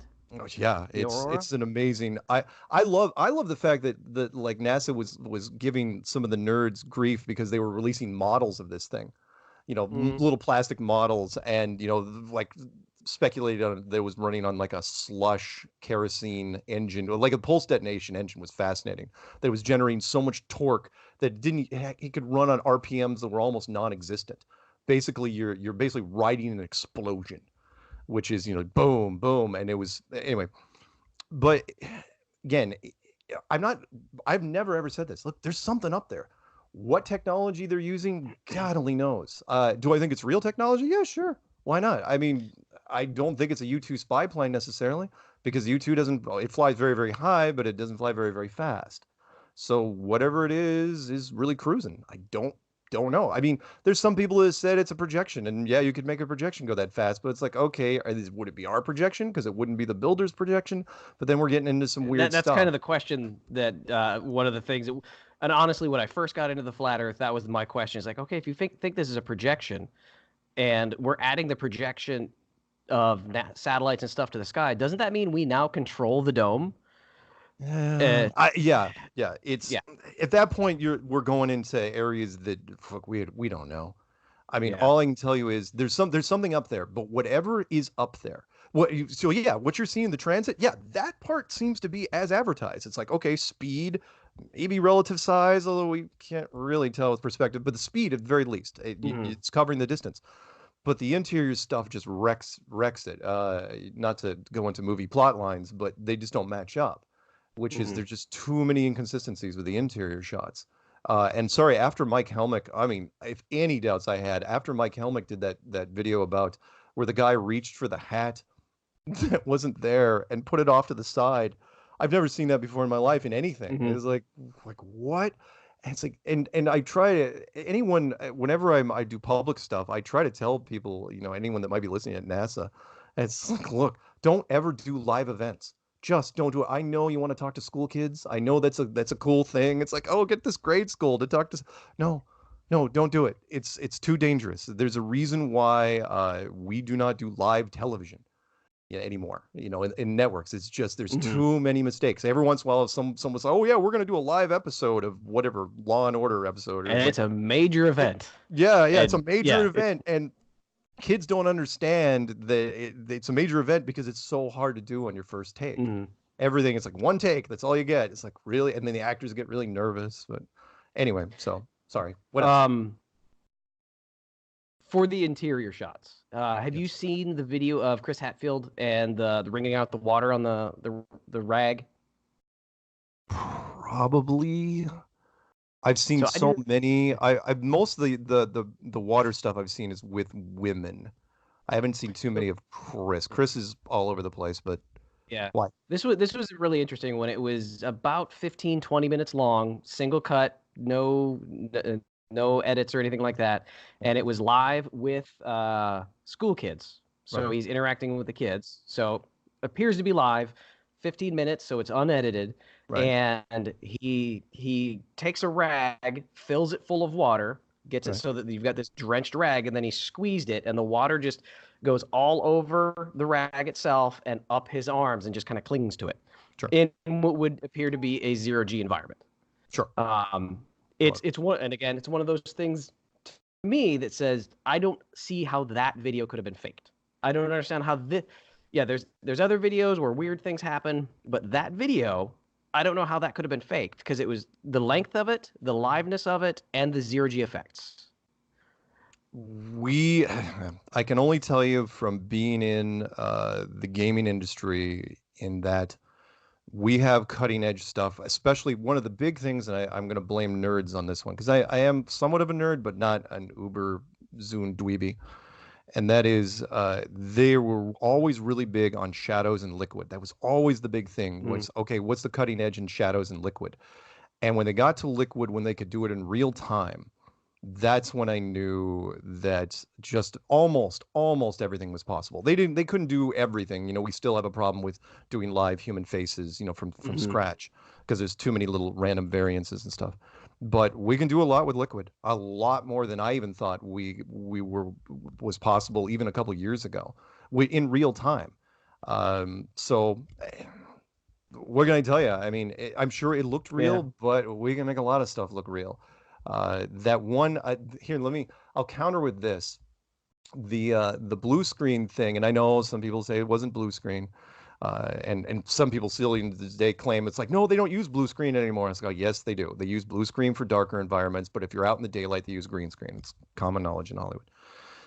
Where I think it was Tim Peake, where you probably saw it, where George Bush was being pushed in front of the monitor, and Tim Peake was in the background with the blue screen behind him. And Hmm. it was Yeah. a cloth blue screen.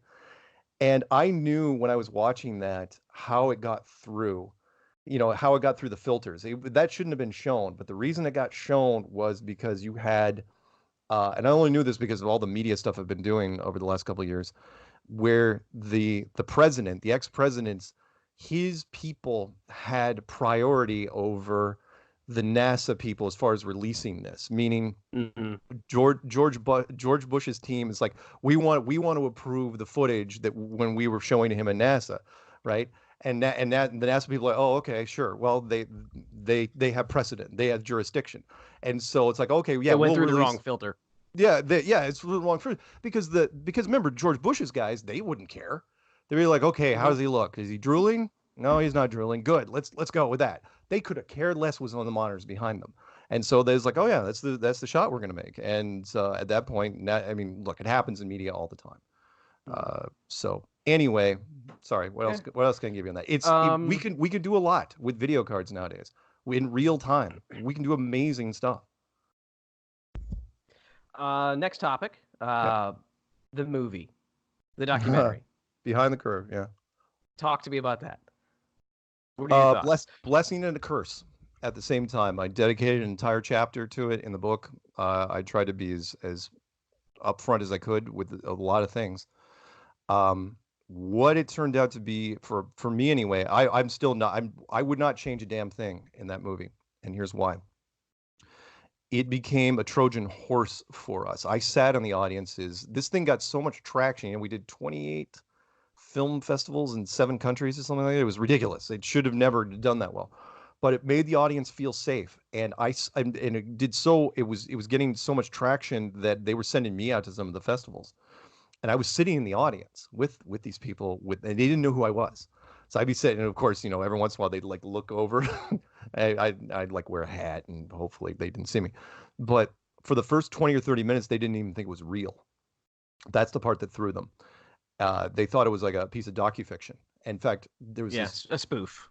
Well, no, not even a spoof. Is but kind of like Spinal Tap, where everyone played it straight. Not like a mockumentary like Something in the Wind or Best in Show, or that guy that the director always does freaking mockumentaries. There was this. I'll tell you a quick story. There was an editor in Hollywood who was friends of the editor of this movie, and he knew nothing about it. And the Behind the Curve guy, he goes, okay, watch this. I'm not going to tell you anything. Just watch it.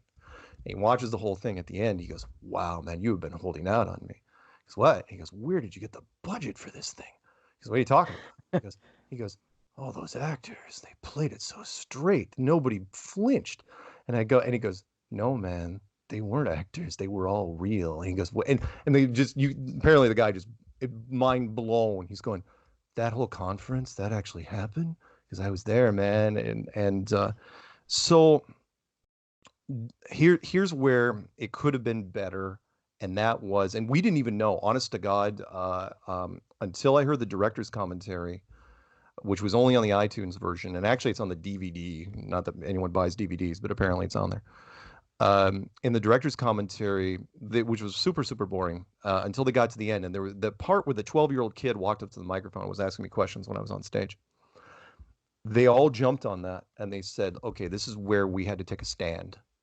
And, basically for the children, we had to protect the kids. It's like, all fun and games until the kids are involved. It's like, really? And at that point, that's when they had to tweak the film to make it absolutely clear that what side they were taking. Up until that point, it was supposed to be just a human interest piece. But when that happened, and you remember, by the time they got to Raleigh, most of it was already in the can. So they couldn't go back and shoot everything. Remember, they were running on fumes anyway. They took multiple credit cards to finance this movie. It was really a low-budget film, and I mean, they did a lot for what they had. I mean, they maximized every dollar. I mean, I stayed at Airbnbs with these guys, and they that's when they went after Jaron and went after Bob and took a few shots here and there and painted it the way they did in editing, which was again fine in my opinion, only because it made the audience feel somewhat safe. Because the first question they were always asked during these film festivals was, are you guys flat earthers? When they got up on stage, that was the first question of the audience, because had they said yes, it would have been a propaganda film. But because none of them believed in it, in fact, one of them, one of the producers was very staunch anti-conspiracy, and one of the other guys, Daniel Clark, the director, is heavy science, but he likes voicing, he wants to see different views put out there, and so it's like, okay, but because of that, it was fine because the audience felt safe, and even the title "Behind the Curve" can be taken either way. You know, it could be taken like, oh, okay, they're behind the curve, they're a little slow, or you know, is there anything behind the curve? And so, I mean, I would have gone beyond the curve, but whatever, it's fine. It worked. But because of that, the audience got these nice doses of, okay, flat earther scientist, flat earther psychiatrist, flat earther astronaut, and so on and so on. So they'd be these, I could feel it in the audience, like, oh, okay, all right, here's a sane person. I'm going to listen to him for a while. Oh, guys, another flat earther. I can't take it. And honestly, there were very few walkouts in the film because of that. And of course, when they took the shot at Jaren at the end, you know, I knew it was going to happen. To be fair, Jaren deserved it because well, look, he's the first one to say it. It's like, never ever do the test live. Remember live? Don't ever do it the first time in front of the camera. Live. It's like, do the freaking experiment before you go out there. And in fact, not only, it was even worse than I had thought, even worse than anyone even had talked about, which was Jaren hadn't even gone out during the daytime to scope the site out. He literally just went out at night and melted his condenser the first time, just melted it because he had the laser on so long. Everyone keeps forgetting that if you buy a really high-end laser, even military-grade lasers, you can't just let them run. You just can't turn it on and let's have a sandwich. No, you have to turn it off every couple minutes because it's just going to fuse. And he melted the condenser, and so you completely blew the test. And Daniel didn't show that, and so Jaren felt terrible, you know, because they had to spend money to come up there. And so after the conference, Jaren invites him up again. No, I totally got it this time. I totally got it. Come up again. Does the same freaking thing. He goes up there at nighttime, like, yeah, let's just do it. And still didn't have. What we didn't know was much later, Jaren, after he was catching so much flack that he finally went out there during the daytime. And this was not that long ago, right? This is like this year, 2019. He was like, and he goes out there. He goes, huh? He goes, I didn't have line of sight. It's like, dude, what were you thinking? It's like, why would you not have line? Oh, you're killing me. And plus, look, I appreciate that Google Maps says the road is kind of flat, but I mean, it was a dirt road and there was all sorts of, it wasn't a paved road. Go anywhere, go to an airport runway, go to anywhere. But look, he did fine, but Daniel took that shot and painted it the way he did. Sorry. Sorry. I know I'm all over the place, but no. I still wouldn't change a thing because I saw, had I watched it and not been in the audience, I would have changed a bunch of stuff. But after watching the audiences and look, that not only did it do all those film festivals, but then the producers, who always have their doubts because most of their stuff gets shot down. Well, it's not going to sell. It's like, no, iTunes picked it up immediately, and Amazon and Google Play and iTunes or YouTube Red, and then Netflix picked it up, and the response was always the same, which was it always prompted all these questions, which was, no, did it convert people? No, of course not. You're not going to convert somebody in 100 minutes, but a lot of people were asking questions, and my email load doubled. Sorry, go. Yeah, I'll admit that the ending of that movie gave the Globe Earth YouTube community a continuing poke at Jaren. Yeah. Just about any video you'll see of his, you'll see somebody down in the comments section with nothing but interesting. Yeah. Yeah. Yeah. Jaren did, not knocking Jaren. He does some good stuff. In this case, but he admitted on his podcast, he goes, just a tip to everybody, he goes, don't ever do it live the first time because there's always problems. In fact, the people we've sent out all over the place, it's like you never get it right the first time. Like the very first laser test he ever did, he was like the first person to do laser tests. He didn't realize there was a 2 foot per mile beam dispersion. And so it's I remember that. Yeah. Yeah, and all of a sudden it's like this big green floodlight on the other side. He's going, well, that's not going to work. So a little more research before the next one. Yeah, so they kept refining it, and I mean, I will say this: there's a lot of not even armchair, just amateur experimenters out there that you know have to they run into the hurdles the same as anyone else. I mean, I try to tell you, oh look, watch these videos before you go out there. That way you won't at least run into the basic problems. But anyway. Well, you know, speaking of armchair experimenters, you know the Cavendish Experiment? Yes. I have one in my spare bedroom that I'm building myself. I've been building it for about the past 6 months.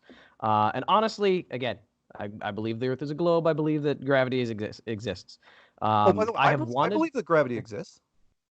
So you believe in gravity then? Oh yeah. Okay. I know that there's this argument, and we didn't talk about it in the documentary. I think because it was probably going to confuse too many people, which was we said that like 70% believe in a dome and 30% don't believe in a dome, which is 30% you're going to run into problems with the atmosphere vacuum.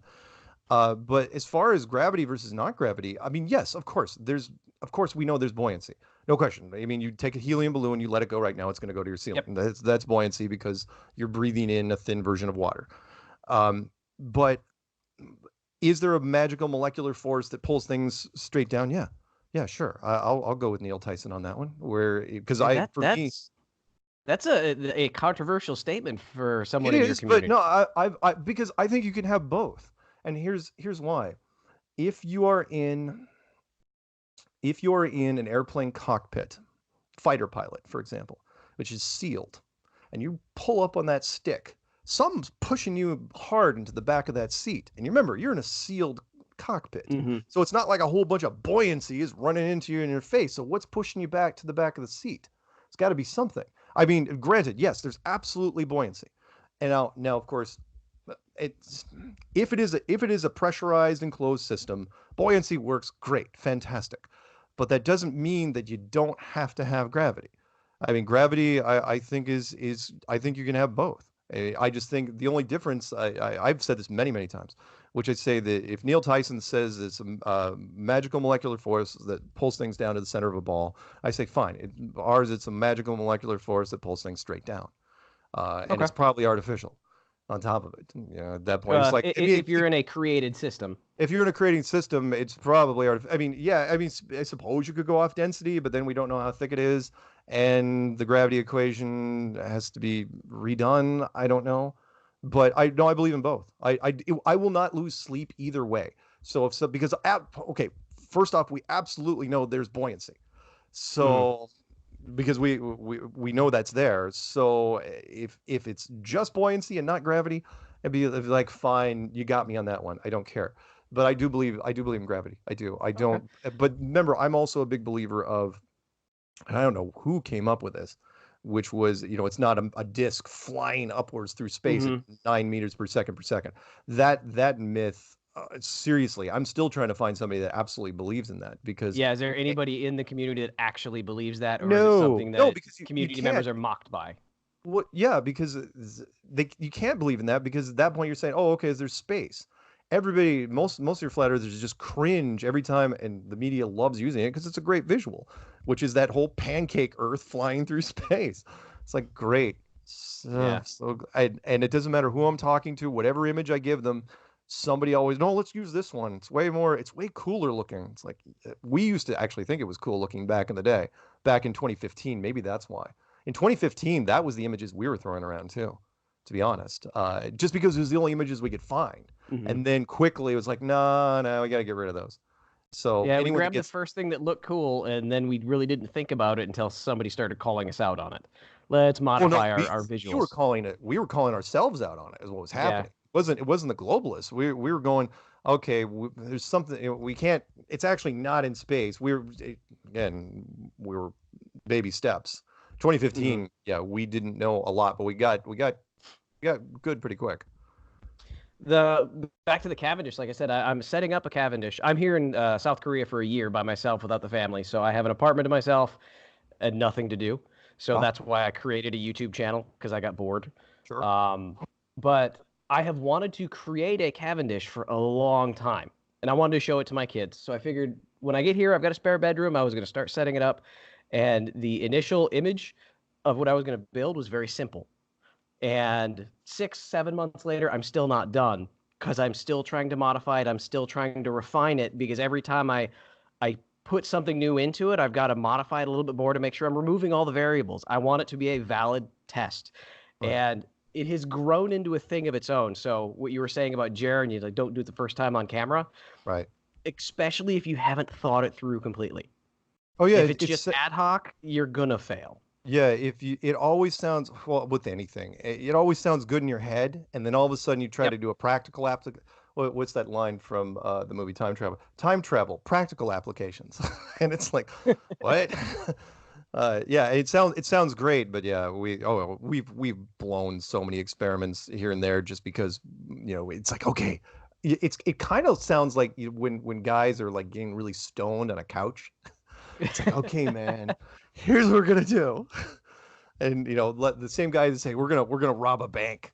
It's like, yeah, man, we're gonna go down there, we're gonna rob a bank. And it's like, and yeah, when they finally realize, like, no, man, it's not gonna Yeah. work. What happens when you walk out of that bank? Or what happens when you walk out of that bank, you got away with it, and then 3 weeks later, then what? Yeah. You've gotta think this out a Yeah, little you bit more really than got we're to gonna rob a bank. think things through. And again, I appreciated like all the guys that did the Lake Balaton experiment. Mhm. They freaking flew out to another country to a frozen lake in the off season, stayed in a hotel, nobody was there. Froze like 5 of them got pneumonia and melted their first laser, just like Jaren Yeah. did, and had backup lasers apparently because they were getting a lot of donations for different people for lasers. And even the Guinness Book of World Records guy like stayed in the car until he could get called out. It's like come on, come on. It's like, no, I don't want to come out. Call But me when you're 5 seconds away. yeah, tell me when you're close. And that was a local. Tell you how bad it was. Uh, but yeah, I mean, again, I wasn't even the first person to tell people to like go down to the beach. And like the clues said nothing about the curvature, which I just tickled me. All of a sudden, in fact, I had people here's to tell you really quick. I was a big fan of the Orlando Ferguson map when I first got into this. You probably saw it looks like a roulette table. It's Oh, like from yep. the 1800s. It's kind of in a Yep. tan with 4 angels in the corner. It's a striking map. I actually saw the original up in Wyoming, Spearfish, South Dakota. South Dakota, Uh, South Dakota. Yeah, I've got a picture of it because I'm originally from South Dakota, and we went up there on vacation last year to Deadwood. I Yep. drove there on my way to. I wasn't going to the biker thing. On my way to Mount Rushmore. Yep. Yep. Drove through there, and I thought it was striking back then, but I didn't know anything about it. And it was amazing how quickly people jumped on me. First thing they said was, "Okay, first off, you can't say the roulette table anymore."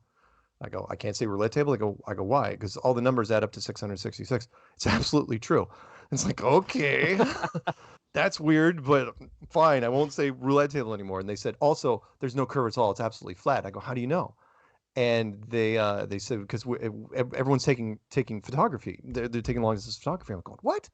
And so that's when slowly but surely, Mhm. the rumor mills and the gossip chains to where now it's pretty much common for us. Another question or line of questioning, and again, if sensitive topics, please tell me No, that's fine. no discussion. One thing that, again, on the globe side of the community, that we would like to pick things apart and make fun of things that we think are ridiculous or funny. From the movie, there was the love struck view between you and Patricia. Talk about the power of editing. Okay, yeah, the way they filmed that, there was only one real genuine moment in there. Uh, Everything else, it was time travel.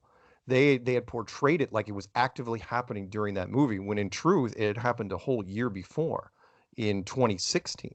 That's when Patricia and I were kind of dancing around trying to figure out what was going on. And in fact, that we did a podcast in 2018 where she came up to the Northwest for a meetup up here. She's been up to the Northwest for meetups different times. And we went across the ferry, and they made that seem like that was the first time we ever met. Again, just using it's like, well, why not? Let's just shoot it in that order. And so the moment that I gave it away was, and partially was my fault, and that was I had just gotten back from my year in Canada with the flat Earth girl that was way too young for me, and I was sort of in a vulnerable spot. So and then it was like, oh yeah, but as soon as right after I had gotten back, we were already starting to shoot the movie, and I had to go down, and I spent the weekend with Patricia down there with the film team. And when that was the moment that everyone caught, which was we're sitting next to each other, and it's like, oh, it's time to go, and I didn't want to go. I mean, I really enjoyed spending my time with Patricia. We had fantastic conversations, and we've been doing this for a long time. Was that part was authentic? Did she feel the same way? No, she did not. We seem to be, and we realize this, we seem to be a better team than we were a relationship. Meaning people always said that. It was weird. And that's why we kept doing it. It was like, oh yeah, you got this. And I heard this from producers and other people. It was like, oh yeah, you got this on-screen chemistry thing. I never really knew it because I always considered myself like Shrek. And she was always so camera ready all the time. I watched her go just kind of half-ass it through a film screening thing, like a screen test. And like the camera, he completely botched up the footage. And he goes, and I said, "You gonna reshoot it?" He goes, "Her? No, I'm not gonna reshoot her. Are you kidding? she's perfect. She's always ready for camera." So anyway, yeah, it was the romance. It was in the film was edited. That was how we shot it, or how they edited it out, which was they made it seem like it was way more current than it was. Now, did it actually happen? Sure. Did it happen when they said it happened? No. Yeah. But was there ever an attempted romance? Oh yeah. Yeah, Okay. yeah. I mean, we were considering it, and I don't want to go into too much of the details. I made some bad choices. I went to a meetup with I won't even call it, well, I will call it a bad choice. It was a bad move, which was while we were kind of in the stage of kind of figuring things out. I went to a meetup and Orphan Red was there, and if you know who she is. And she had some ideas, and that's when the other girl from Canada, she went to that meetup too, and it turned into kind of a situation where Patricia didn't approve. So even though Patricia, she likes putting up a good game face, it's like, look, Mark's a grown man. He can do whatever he wants, right? Well, translation is like, yeah, you better not. And so yeah, that cost me. That cost me a great deal, and who knows what would have happened if I hadn't gone down the Orphan Red path. So yeah. Are you still in contact with Patricia? Oh, you mean after her channel went down? Yeah. Yes. Just okay. How's she doing? How's everything going? Well, everything's fine. You got to remember that she wants. She has a really. I don't know how to explain her in this case. I warned her. There's some people that public perception is very, very important to, and there's a lot of them out there, especially if you're younger. In her case, she read every single comment on every single video that she ever made. And don't read the comments. No, you don't. You can't read the comments. I mean, you've got to step back from it, especially if it gets ugly. And it didn't matter how painful it was. She kept because she sanitized her comment sections. It's like if people were doing horrible things, and she'd read it first, it'd be burned in her head. Delete, read, delete, read, delete. Mm-hmm. And I said, look, eventually, sooner or later, you're going to snap if you do this. That's not healthy. I guess, especially if you have 300. She's coming up on 300 videos, and and she would not listen. It wasn't like, maybe you're right. Hey, maybe this. Nope. She just kept on trudging through it, and eventually, it's everyone's got their breaking point, which is why I do not read comments for the most part, because it's awful. It's like a viper's den in there. So there was a video by, it was a combination of things. Eric DeBay, went on one of his tears with that video he made, and her ex-boyfriend didn't help. Antonio has been haunting her. Yeah, that didn't go well. And then that combined with just the relentless pace of the comments, that she just said, yeah, you know what, I don't need this. She goes, I'm stepping back until I can figure out where, what my place is in this. Because she was a punching bag. She was a triple threat, meaning she's a woman, she's really pretty, which of course, that doesn't go well. And she's Jewish. It's like, okay, between those three things, you're and thank God, again, all God's children, I don't care. But if her name wasn't Steer, it was like, Silverstein or something like that. Oh yeah, she would just be blistered with people that would coming at her. And so yeah, she buzzed me one day and said, look, I'm turning off, and until otherwise. And we'll see. We'll see what happens. Well, I hope she hangs in there. So cross my fingers. You know, I've seen her do this before. It's not completely unexpected, but at the same time, things got amped up. Let's put it this way: the good and the bad got amped up after the Behind the Curve thing. Once the yeah. documentary came out, there was a lot of good. I mean, she was being recognized in places, you know, going to Starbucks and the car wash, and just like, oh, I know you. But at the same time, there were the target on her back got a lot bigger. Yeah. If you don't mind, give me 1 second. Sure. I have to say goodnight to my wife. Oh, okay, sure. Yeah, she's stateside. That's fine. Is she West Coast, East Coast? Colorado Springs. Oh, so 11:45, roughly. Yep. Well, actually, right now she's back in South Dakota with her family, so she's another hour. She just left a couple days ago for a family vacation. Or every summer she takes the kids back to the grandparents. Got it.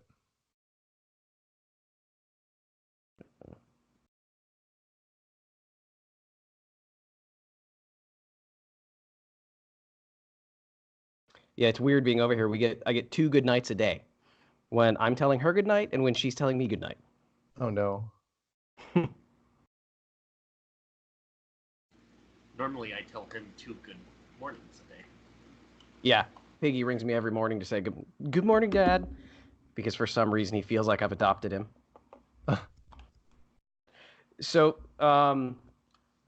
with the Patricia thing, I just want to say that in our community, we've recognized exactly what you said. She's the punching bag. She has been at the butt of a lot of horrible videos, and our heart goes out to her.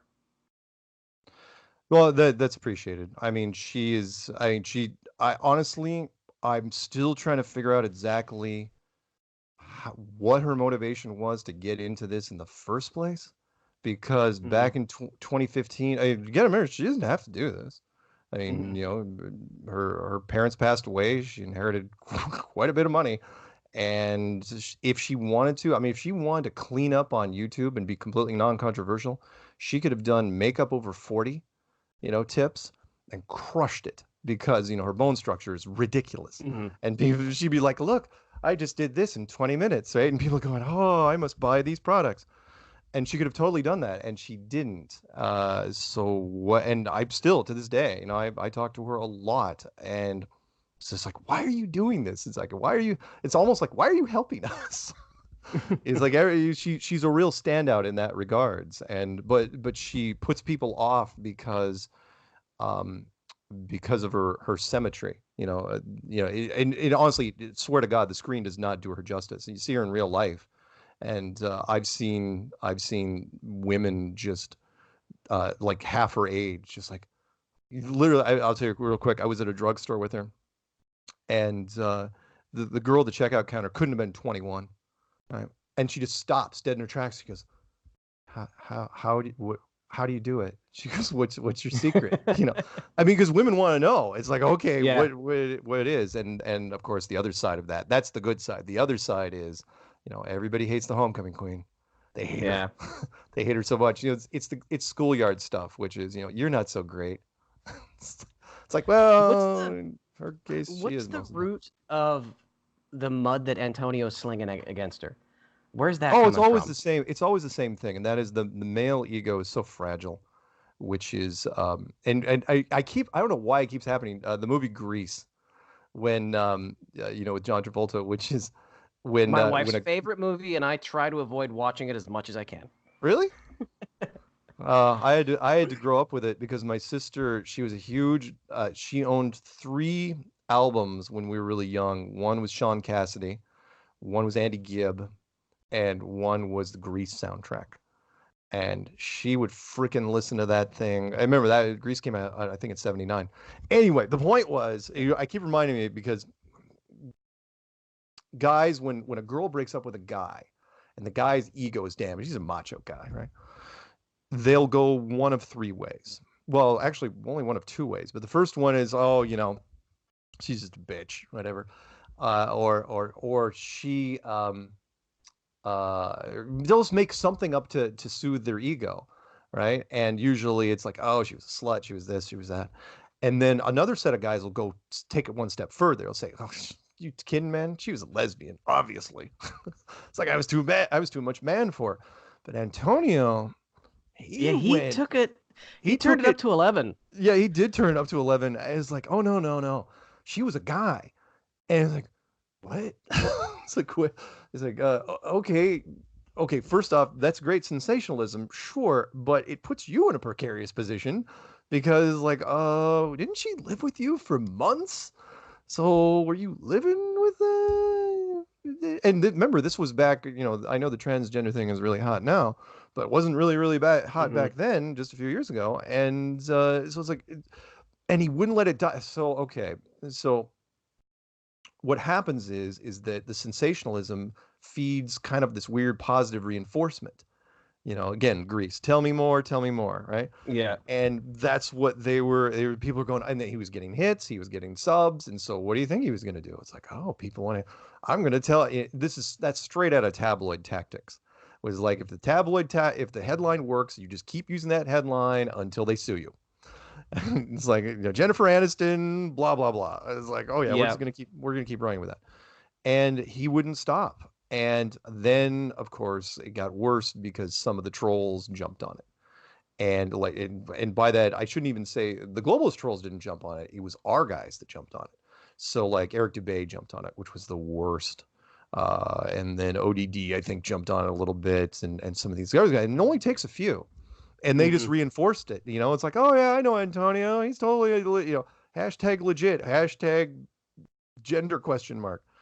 Yeah. And it's like, oh God. And it just would not. And you got to remember, for someone like her, who is ultra feminine, super feminine, everything she does is feminine. I mean, her house, it's Disney Queen, right? But it's not Snow White, but it's super feminine. That just crushes her. And she just wanted, which is why I've told many people, I go, if this world ever gets weirder, don't ever give her a magic wand. Don't ever do it. Because the body count will be staggering. She remembers anyone that ever burned her in comments. She remembers, she's got a block list a mile long. She will destroy. I mean, seriously, she would burn this world down. I haven't even seen the new X-Men, but I pretty much, she'd make that go to shame. Phoenix who? Yeah. And for somebody who, like you said, reads every comment, yeah, that's just terrible. That's not taking a little dig at her. That is targeted, terrible human behavior. Yeah. And everyone, I feel it's politics, which is, we all know that politicians now, they don't run ads pumping up themselves. They run them tearing down the other guy. I don't care. It's like, I'm a great candidate. Nobody cares. It's like, no, my opposition is terrible, and here's why. Right? I've heard that he murders babies. It may not be true, but he may murder babies. Exactly. Paid for by the guy that's not murdering babies. It is absolutely, yeah. Well, you can read, like, here's the thing. You could read 10, everyone does it. We gloss over. It's like, you're great, you're wonderful, you're great, you're wonderful. You're a complete dick, psycho, blah, blah, blah, and I hate you. You should die horribly and painfully. And you read this and you go, you absolutely forget everything else. It's like, yeah, why does he hate me so much? And then if you're her and it's like, it's like you should die, tranny queen. It's like, whoa, that is. I mean, I honestly, if I can't even imagine what she'd feel. I wouldn't be able to sleep. It'd be awful. So yeah. I'm hopefully she will get some sort of semblance, some sort of normalcy, and she comes back great. But if she accepts the globe, we will gladly take her to our side. Thanks. We've been going almost 2 hours. I've got a couple short questions. Thank you again so much for your time. This has been awesome. No. What about the shirt? I got to ask. I am MarkSargent. The I am MarkSargent shirt. Oh, okay. What's the history behind that? Oh my God. Okay. Yeah, and I feel bad because if you're not old enough or you haven't watched enough movies, nobody's going to get it. But there were a lot of people that watched movies, and first off, I didn't even come up with it. It was people that were giving me, okay. In the clues, I said, I'm a huge movie buff, and one of my favorite, well, I shouldn't say, my favorite movies of 1999, the greatest year in movies, was Fight Club. And I said, the first rule of Flat Club is you don't talk about Flat Club. That was kind of clever. I was like, and so people went off on that, and somebody came up with, oh, you're kind of like Robert Paulson, which, if you remember the movie, he's the guy that died. Nobody remember the name. The big guy that was played by the lead singer of Meatloaf.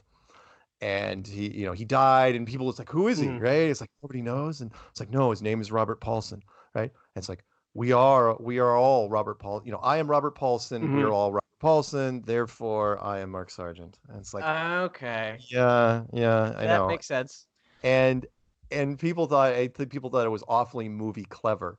And I go, it's fine. And next thing you know, I'm getting sent T-shirts along these lines. And the production I wore that a couple times in the movie, didn't I? Yeah. Yeah, yeah. They asked for it specifically. In fact, the National Geographic guys, and they didn't. I don't think they even used it. They asked for it too. They said, "Bring your I Am MarkSargent shirt." It's like, oh God. And so, yeah, that won't die for whatever reason. But yeah, if you don't know that, you think it's, in fact, I don't even know what you think. I don't know if it's an egotistical thing, or if, Yeah, I would is say that that that is the general view of it. And talking with you and getting that explanation, totally get it. That's when everybody else should be wearing the shirt because I am Spartacus. right? Right. And other people But when didn't. you're the only one, that's not the perception. Yeah, yeah. Well, that was just it. I mean, there were other people. No, there were other people that wore the shirt, but not in front of cameras. So it's like, it Mhm. was the only thing. It's like, okay, so, but whatever. And I'd say it's kind of along the lines of Jaren's channel, Jarenism. If you don't know the history of the name of that channel, you think he's talking, this channel is about me. This is the Jarenism show. But the Right. origins of it were, he said, or it's like he did weird things, so certain things became, it's a Jarenism. Saying it this way is a Jarenism. Doing it Oh, this way is a Jarenism. see, And that's what I've heard him explain it as. Like, oh yeah, I get that. Good thought process, not realizing where this is going to go, right. because then it appears egotistical. I'll tell you, yeah, yeah. In fact, I would have thought of it more from the one of the last, no, not one of the last scenes, but a scene from Ferris Bueller when he was when he was wearing the towel of his head. He was talking about isms. He goes, I don't believe in. He quoted John Lennon. Where he goes, I don't believe in isms. I believe in myself. And I thought, oh, that's interesting. I wonder if that where I never even did ask Jaren about that. But you're absolutely right. I'll throw one more out at you real quick. I've got a guy doing illustrations for the book, and the first chapter, which is called Look Away, I've got an illustration of a guy in a blindfold. And I said, okay, should we go? I was talking to a couple of people, and I said, should we go with a guy with a blindfold or a guy kind of peeking under a blindfold? And all of a sudden, everybody realized it's like, no, because if he's peeking under the blindfold, he's going to be showing one eye. The whole, the one-eyed symbolism thing. It's to be like the ultimate. I mean, in the very first Yeah. chapter, that's the first thing, and people would just jump on that. And so it's like, oh, yeah, perception. I realize that perception is so And important. it's hard to get ahead of that. Because I mean, Yeah, when Jaren thought of that, why would, I do weird things, that's a Jarenism. But now there's no way you could have had the forethought to see that that's what would happen, just like with the shirt. It's a right. cool thought process, like a great concept. Yeah, When it's framed right. right. And again, if you've seen the other bad thing is that Fight Club's 20 years old now. It's Yeah. like, oh great, yeah, I'm getting old. Yeah, Fight Club. Remember Fight Club? Brad Pitt was in it. What about the button from the movie? Do you know what I'm talking about? Did I wear a button? No, the button for the NASA simulation. Oh, okay. No, that was the power of editing. In fact, that was very clever, and the director felt bad. He told when we went up to the Toronto Film Festival in back in April of in 2018. I got to see it before it premiered in the hotel room. It was just Patricia and me, and they left. It's like, oh, you guys watch it, and you come back. And the first thing he did when he sat down with me was, he goes, "Is it okay that I did the button that way?" And I said, "Yeah, it's fine." And what he'd done was, it was just accidental. I swear to God, it was just dumb freaking luck that I sat down. Well, of course I smacked the button. There's only one button in the whole damn thing, right? It's literally just a giant green button. And most people don't know that when you're shooting stuff, especially in a documentary, you let the people leave. And then you zoom in on, just so so you can have a place for your editor to cut stuff. And so you just zoomed in on the center of that frame, which was the button. And the editor came up with this idea, and I still don't know exactly whose idea it was, but I'm sure they didn't want to take the blame for it, which was, all we have to do is take out the part where Mark hit it and then just zoom in on the part where we had zoomed in anyway, and Mark missed the button. And because he missed it, well, then it's symbolism. Well, if he missed that, it was really obvious, and he's obviously missing the globe, which is also really obvious, and so on and so on. So, again, it was fine. It was their movie. I had nothing to do with the editing. It was, you got to admit that it was hilarious. It was for entertainment value, it was a good move. It was a good move, and that's why they did it. It was a good shot, and they didn't have to redo anything. It was simple. It was really, because the shot was, I was obviously there for that whole part. And it was really kind of boring. It was just Patricia was kind of just filming herself, and I'm hitting there smacking the freaking screen because I thought, no, seriously, I thought, if the green button doesn't work, maybe they have a touch screen override. No, no, that whole place was just worn down and broken. There was no touch screen. Did the actual start button not work?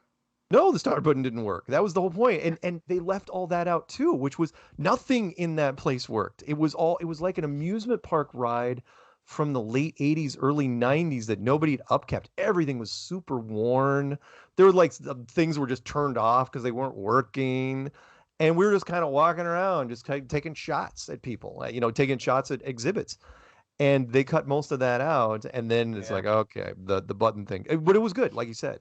The things they kept in, they remember they shot for 7 months, and they had to whittle it down to 100 minutes. And for example, little things like Chris Pontius, who was left completely unscathed, the model maker. They had hours of his footage, and they loved that more than anything. They said they would have loved to have made a movie just of him building models, because they said it was just hypnotizing when they were watching it. Just they just sit around the editing room, just sitting there going, eating, and it was fantastic, apparently. So, another question. Logan Paul at the convention. Heard a lot of rumors of that you were not happy with his presence there and left because of it.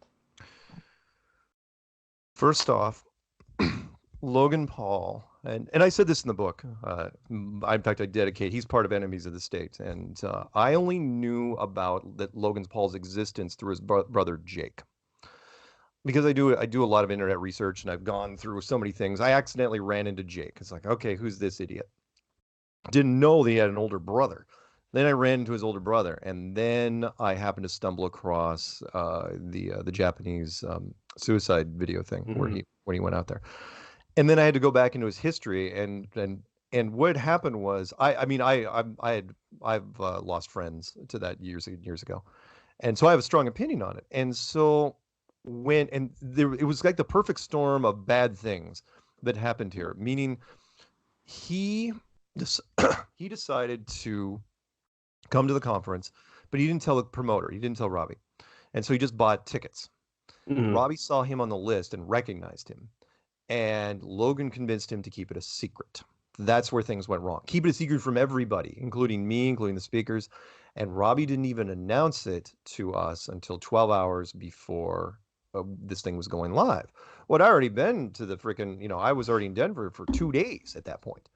And we were at the cocktail hour, and whoever it was who was flying in decided they weren't going to show up at the dinner, and then they weren't going to show up to the cocktail, the VIP cocktail thing. And then, so Robbie just says, before all going to bed, oh yeah, by the way, it's Logan Paul. And he told David Weiss, and David Weiss told me. And David's looking at me, because we had been speculating for so long on who it was. And Robbie just let us run with the hype. We were taking guesses like way out there, like Will Smith and guys that were just way above that never would have been there. And the next thing you know, I was in complete denial. I was like, no, it can't be Logan Paul. It cannot be Logan Paul, because no one would make that sort of choice. Logan Paul can't be here. He's a professional troll. Literally, that's all he does. He's made hundreds of troll videos. In fact, he trolled everybody in the United States to where he was going to other countries and trolling them. He'd already done Europe. That's why he was over in Japan. He was running out of people to troll. And so, and I was trying to, I was sitting down at the dinner table that night with, I think, half the speakers. And I'm trying to tell him, I'm going off on a rant for an hour, just going, look, this guy cannot be here. He is going to freaking burn us. He's a pariah on the internet. Seriously, I don't believe in infanticide, but if I had to go back in time, I'd smother him with a pillowcase. Getting worked up. So no one would listen to me because they just didn't know who he was. So what was I supposed to do? And so but I didn't know for sure. I was still in denial. It's like, well, it can't be him. I think even that point I was going, it cannot be him. So I said, if I come in tomorrow morning and I go to the registration thing and somebody tells me that, oh yeah, Logan Paul and his team of boy band rejects are there, that I'm going to walk. I'm just going to go to the airport. And that's exactly what happened. And it was my protest to everybody. It's like, but it was more insurance on top of that, which was he can't be allowed to punk the entire conference. Now, what I didn't know was until he released that in his behind the scenes documentary, and it was tickled me when he mentioned that, was that I went home. I mean, I literally got on a plane. I was on a plane in 2 hours later, and I was back in Seattle, and I did a podcast with somebody that night, and I was telling them, in fact, it was Zulu and some of the other guys. I was going over all this, and Logan was listening. That I didn't know. He had listened to the podcast because it was on there, and he had heard the rumor that I had left, and maybe Robbie told him. And at that point, he thought there may be enough dissension that he may not be, that people may be kind of targeting him at hotels. So that's when he changed hotels. Well, again, flattering, nobody would have probably done anything, although you never know. But yeah, but the bad part for me was I had to catch flack for 3 months until he finally released his piece. And it wasn't just vindication. In fact, I didn't even have to do I told you so dance or anything like that. It was horrible. It was the way he gave it away in the first 7 minutes, where his friend said that he had lost somebody off the edge of the yeah, it was horrible. But it really hurt. It hurt everybody's feelings when he got to the end, and when they were saying, oh no, I don't believe in flat Earth. It's the stupidest, expletive thing I've ever heard. And then it made it even worse. He doubled down and did the behind the scenes thing, and that was horrible. That was even worse because he was calling out Robbie, and it's like he wasted a great opportunity. He could have done something relatively tasteful or something better production. And remember, he didn't even do the final edit on that piece. He outsourced the editing because I think he didn't even know how to edit it himself because the topic was so far above his head, and he was anyway. So that was basically it. And so yeah, for 3 months I caught hell, and then afterwards I was redeemed. It was like, oh yeah, Mark called it. And then I which is fine, but I try to tell people. Let me end on this, which is, if there was ever a better example of the frog and the scorpion story, this is it right here, which is like, it's like, look, he's done nothing but troll videos, and you think he's going to do a serious piece. You think he's going to do and he's not. He's absolutely conning you. So, but a lot of people, the reason why they bought it, there was 2 parts. One was he had at the time, 6 million, 8 million subs, something like that. That goes a long way in terms of, I guess, credibility, even though you can buy subs. But the other thing is that everybody on his team that he brought was in on it. Meaning, not only does his friend Mike, I think it's Mike. Yeah, Mike. Even though his friend Mike said he was already into it, and then even the assistant, that's the part where you're playing dirty. The assistant who's setting up all the travel stuff and staying in the hotel, she's totally playing it too. She said, oh yeah, Mike's totally into it, and Logan, he's curious and all this, and at that point, why wouldn't you believe? There was no tongue in cheek. They were all super nervous, like, oh, we're gonna punk him. So anyway, there you go. Yeah, honestly, all it would have taken was about 20 minutes of going through Logan Paul's back history of videos. Yeah, you would have had your answer. But if you want silver lining on this, one, he generated a huge amount of metrics because he did a massive amount, and it was kind of flattering in a way, in that he currently he's in a rough part. You know, he's not on a media blacklist, but he was in a bad place from the Yeah. media standpoint. There's some things you don't do, and he was in that, and he was using Flat Earth to jumpstart his status, his social media status. And same thing, you know who did the same thing was Neil Tyson. Remember he had to go through that whole Me Too thing earlier in the Yeah. year, Yep. and he came out of it, and they settled out of court. And what was the first thing Neil did to get back into it? He started tweeting against Flat Earth. That right out of the gate, literally day Yeah. one. He was like, I was like, oh yeah, Neil settles out of court. Very next day, tweet, Flat Earth. It's like right on. Cool. And again, the Newsweek headline, not an accident. They're coming after us now. So couple of final questions as I wrap up, and I've got some other questions. I've had some friends that knew that I was going to talk to you, so I've got some off questions, and I'm going to keep it polite and cordial because I'll be honest, a lot of the questions are not necessarily that way, so I'm not going to go there because I want a good dialogue here. Who do you think is the greatest contributor in your community and the greatest detriment in your community?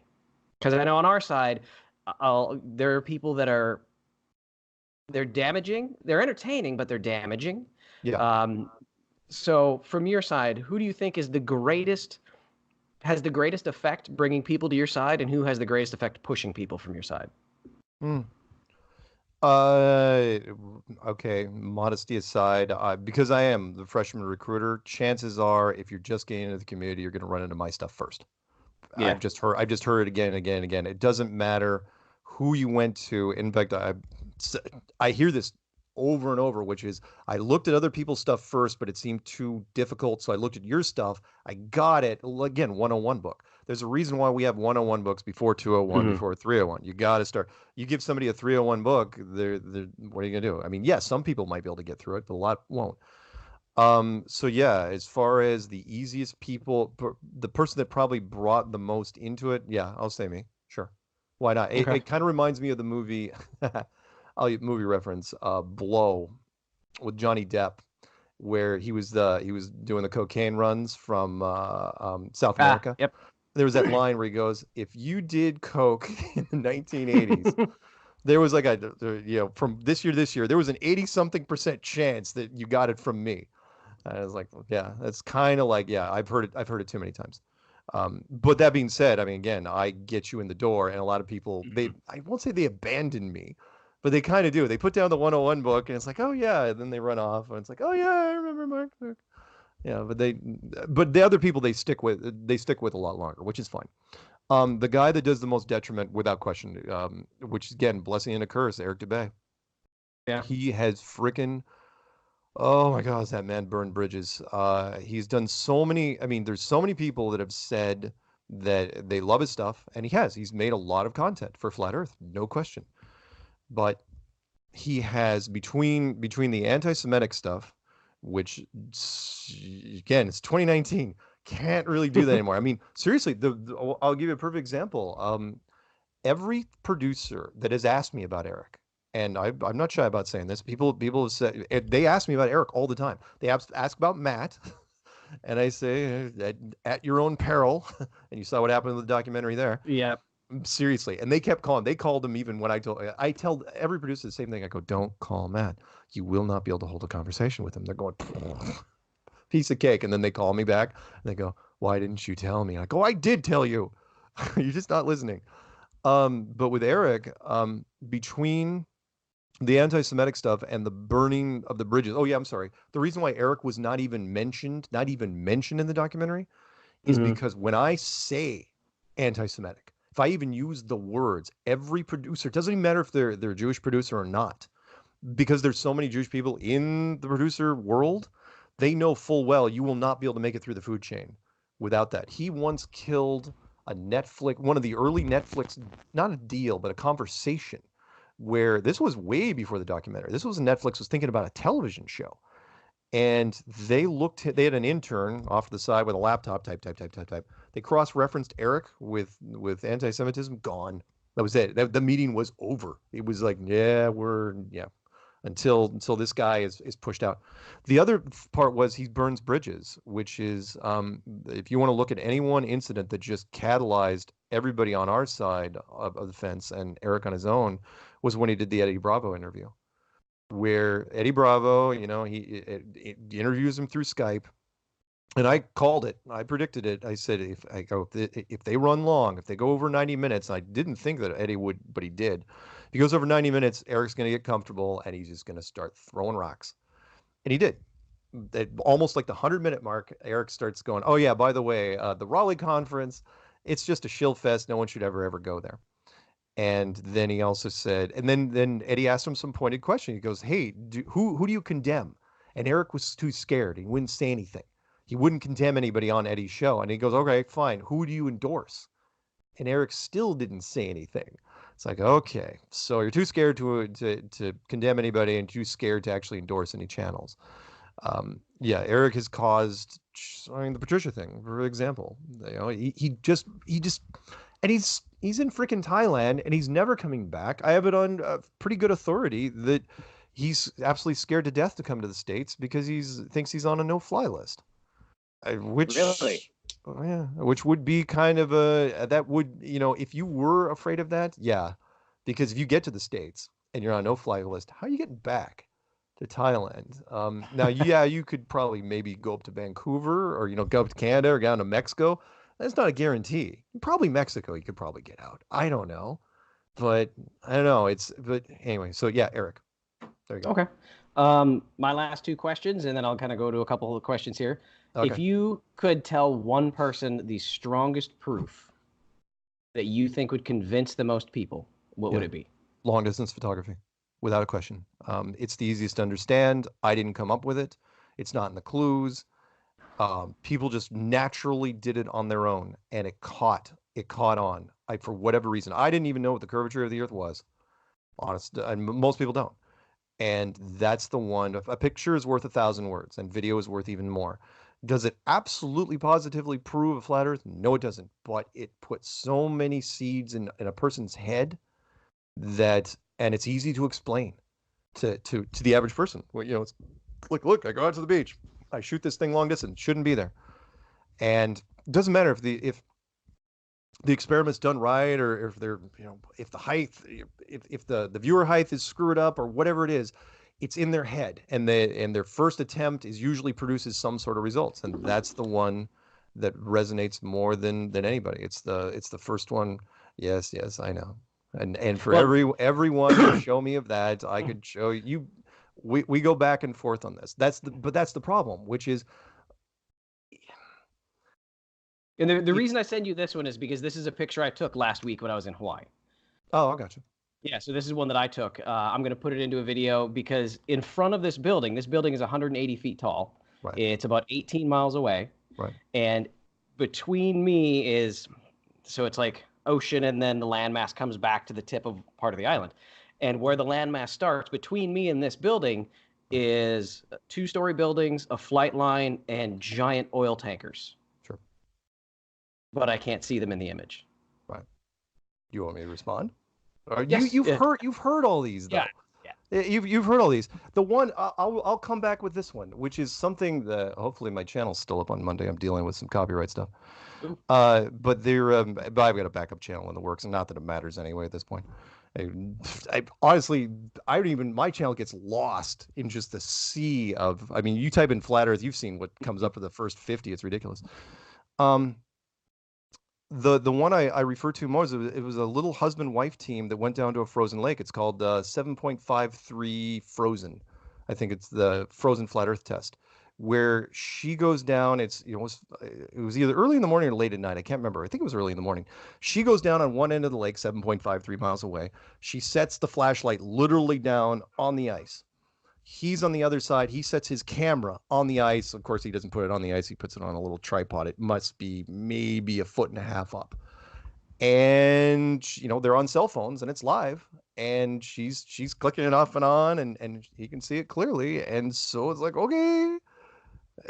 But I know there's going to be the problem we have is, again, part of, I think, the design of this place is that the soup that we're breathing in, that we're looking, at each other in, just it changes with atmospheric conditions and light and distance. And I mean, heck, the Skunk Bay footage, which it wasn't even ours, is a great example of that. Which is, it's just a guy shooting a peninsula from a distance, and time lapse, and all of a sudden the houses are Goes gone, up and down. Yep. and so we have a hard time on both sides trying to come to a conclusion, because you can't tell on any one given day, because every day is freaking different. Mhm. It's kind of like shooting stuff in a river. Every day every day's a river's different if you're trying to do experiments in a moving Yeah. river. So, on some days, yeah, we have the advantage. On other days, you guys have the advantage. Although if one more person sends me that freaking what was that bridge down in Florida? Talking Lake Pontchartrain and That's it, Lake Pontchartrain. yeah. If I have one more person send me that damn thing, it's like, oh my God, that's as bad as, okay, let me throw one more at you real quick, which is the Red Bull jump, which I had the guy in Australia, the scientist, full-blown PhD, says, oh yeah, the Red Bull jump, that showed the curve. I'm going, dude, don't you even give me that. I would go, you know full well that if it was that curved, in fact, I asked other people, I asked guys in media, I said, and they knew full well, and they go, yeah, but it's a good shot. And I go, yeah, it's a good shot, but isn't it a little false advertising? And they go, yeah, but it's more dramatic.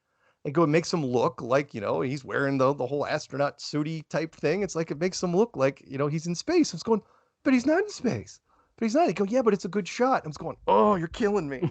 You're just killing me. I go, yes, I understand it's a good shot, but it doesn't mean, and then, again, it's like, should they use it or should they not use it? And it's like, that's the shot they all used because it was a better shot. It's like, okay, fine. Anyway, sorry, what else you got? Yep. Then what would you say is the one worst? thing?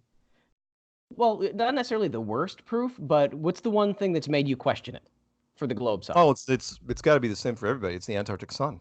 In fact, I'm really surprised the globalists don't just hammer that at us all the time. The Antarctic sun is the most problematic, because it has to be another light source. If it's a flat Earth model, you can't have 24 hours of sun in Antarctica.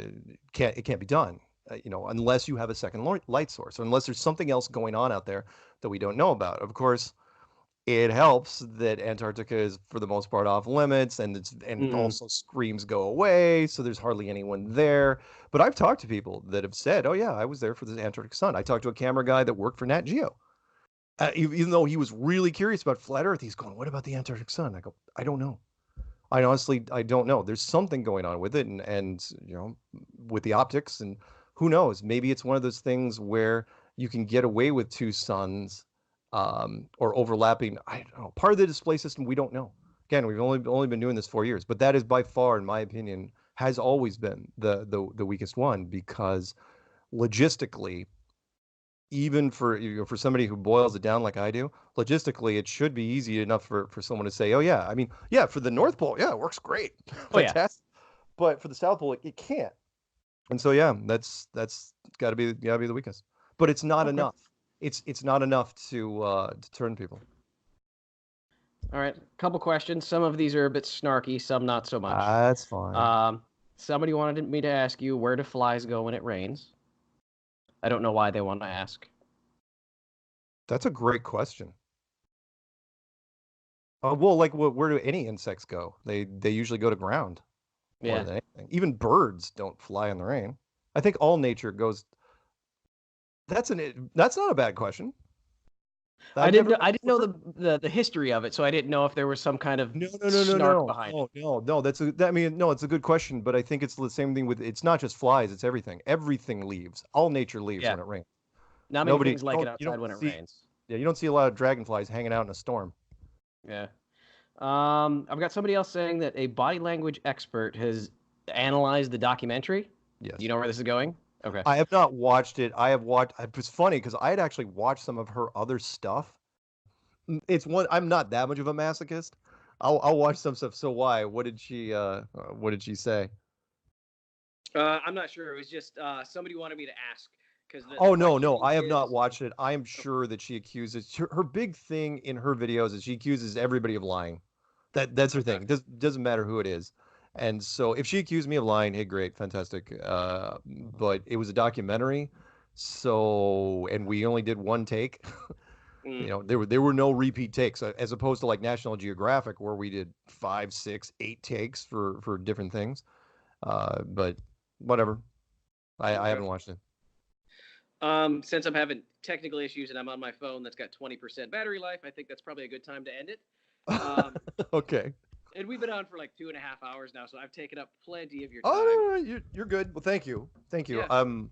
Anything I can do to help? Look, this is what I do every day. So yeah, and you were the beginning of my journey because one of the podcasts I listened to is Oh No, Ross and Carrie, and like 2 years ago, and I'd listened to them for a long time, and you were on like 2-3 years ago, Yep, and as I'm 2 years listening ago. to that, I couldn't wrap my mind around how people could not accept the globe. So unlike yourself, who went into the flat Earth, I've stuck with it and I've maintained my globe views. Right.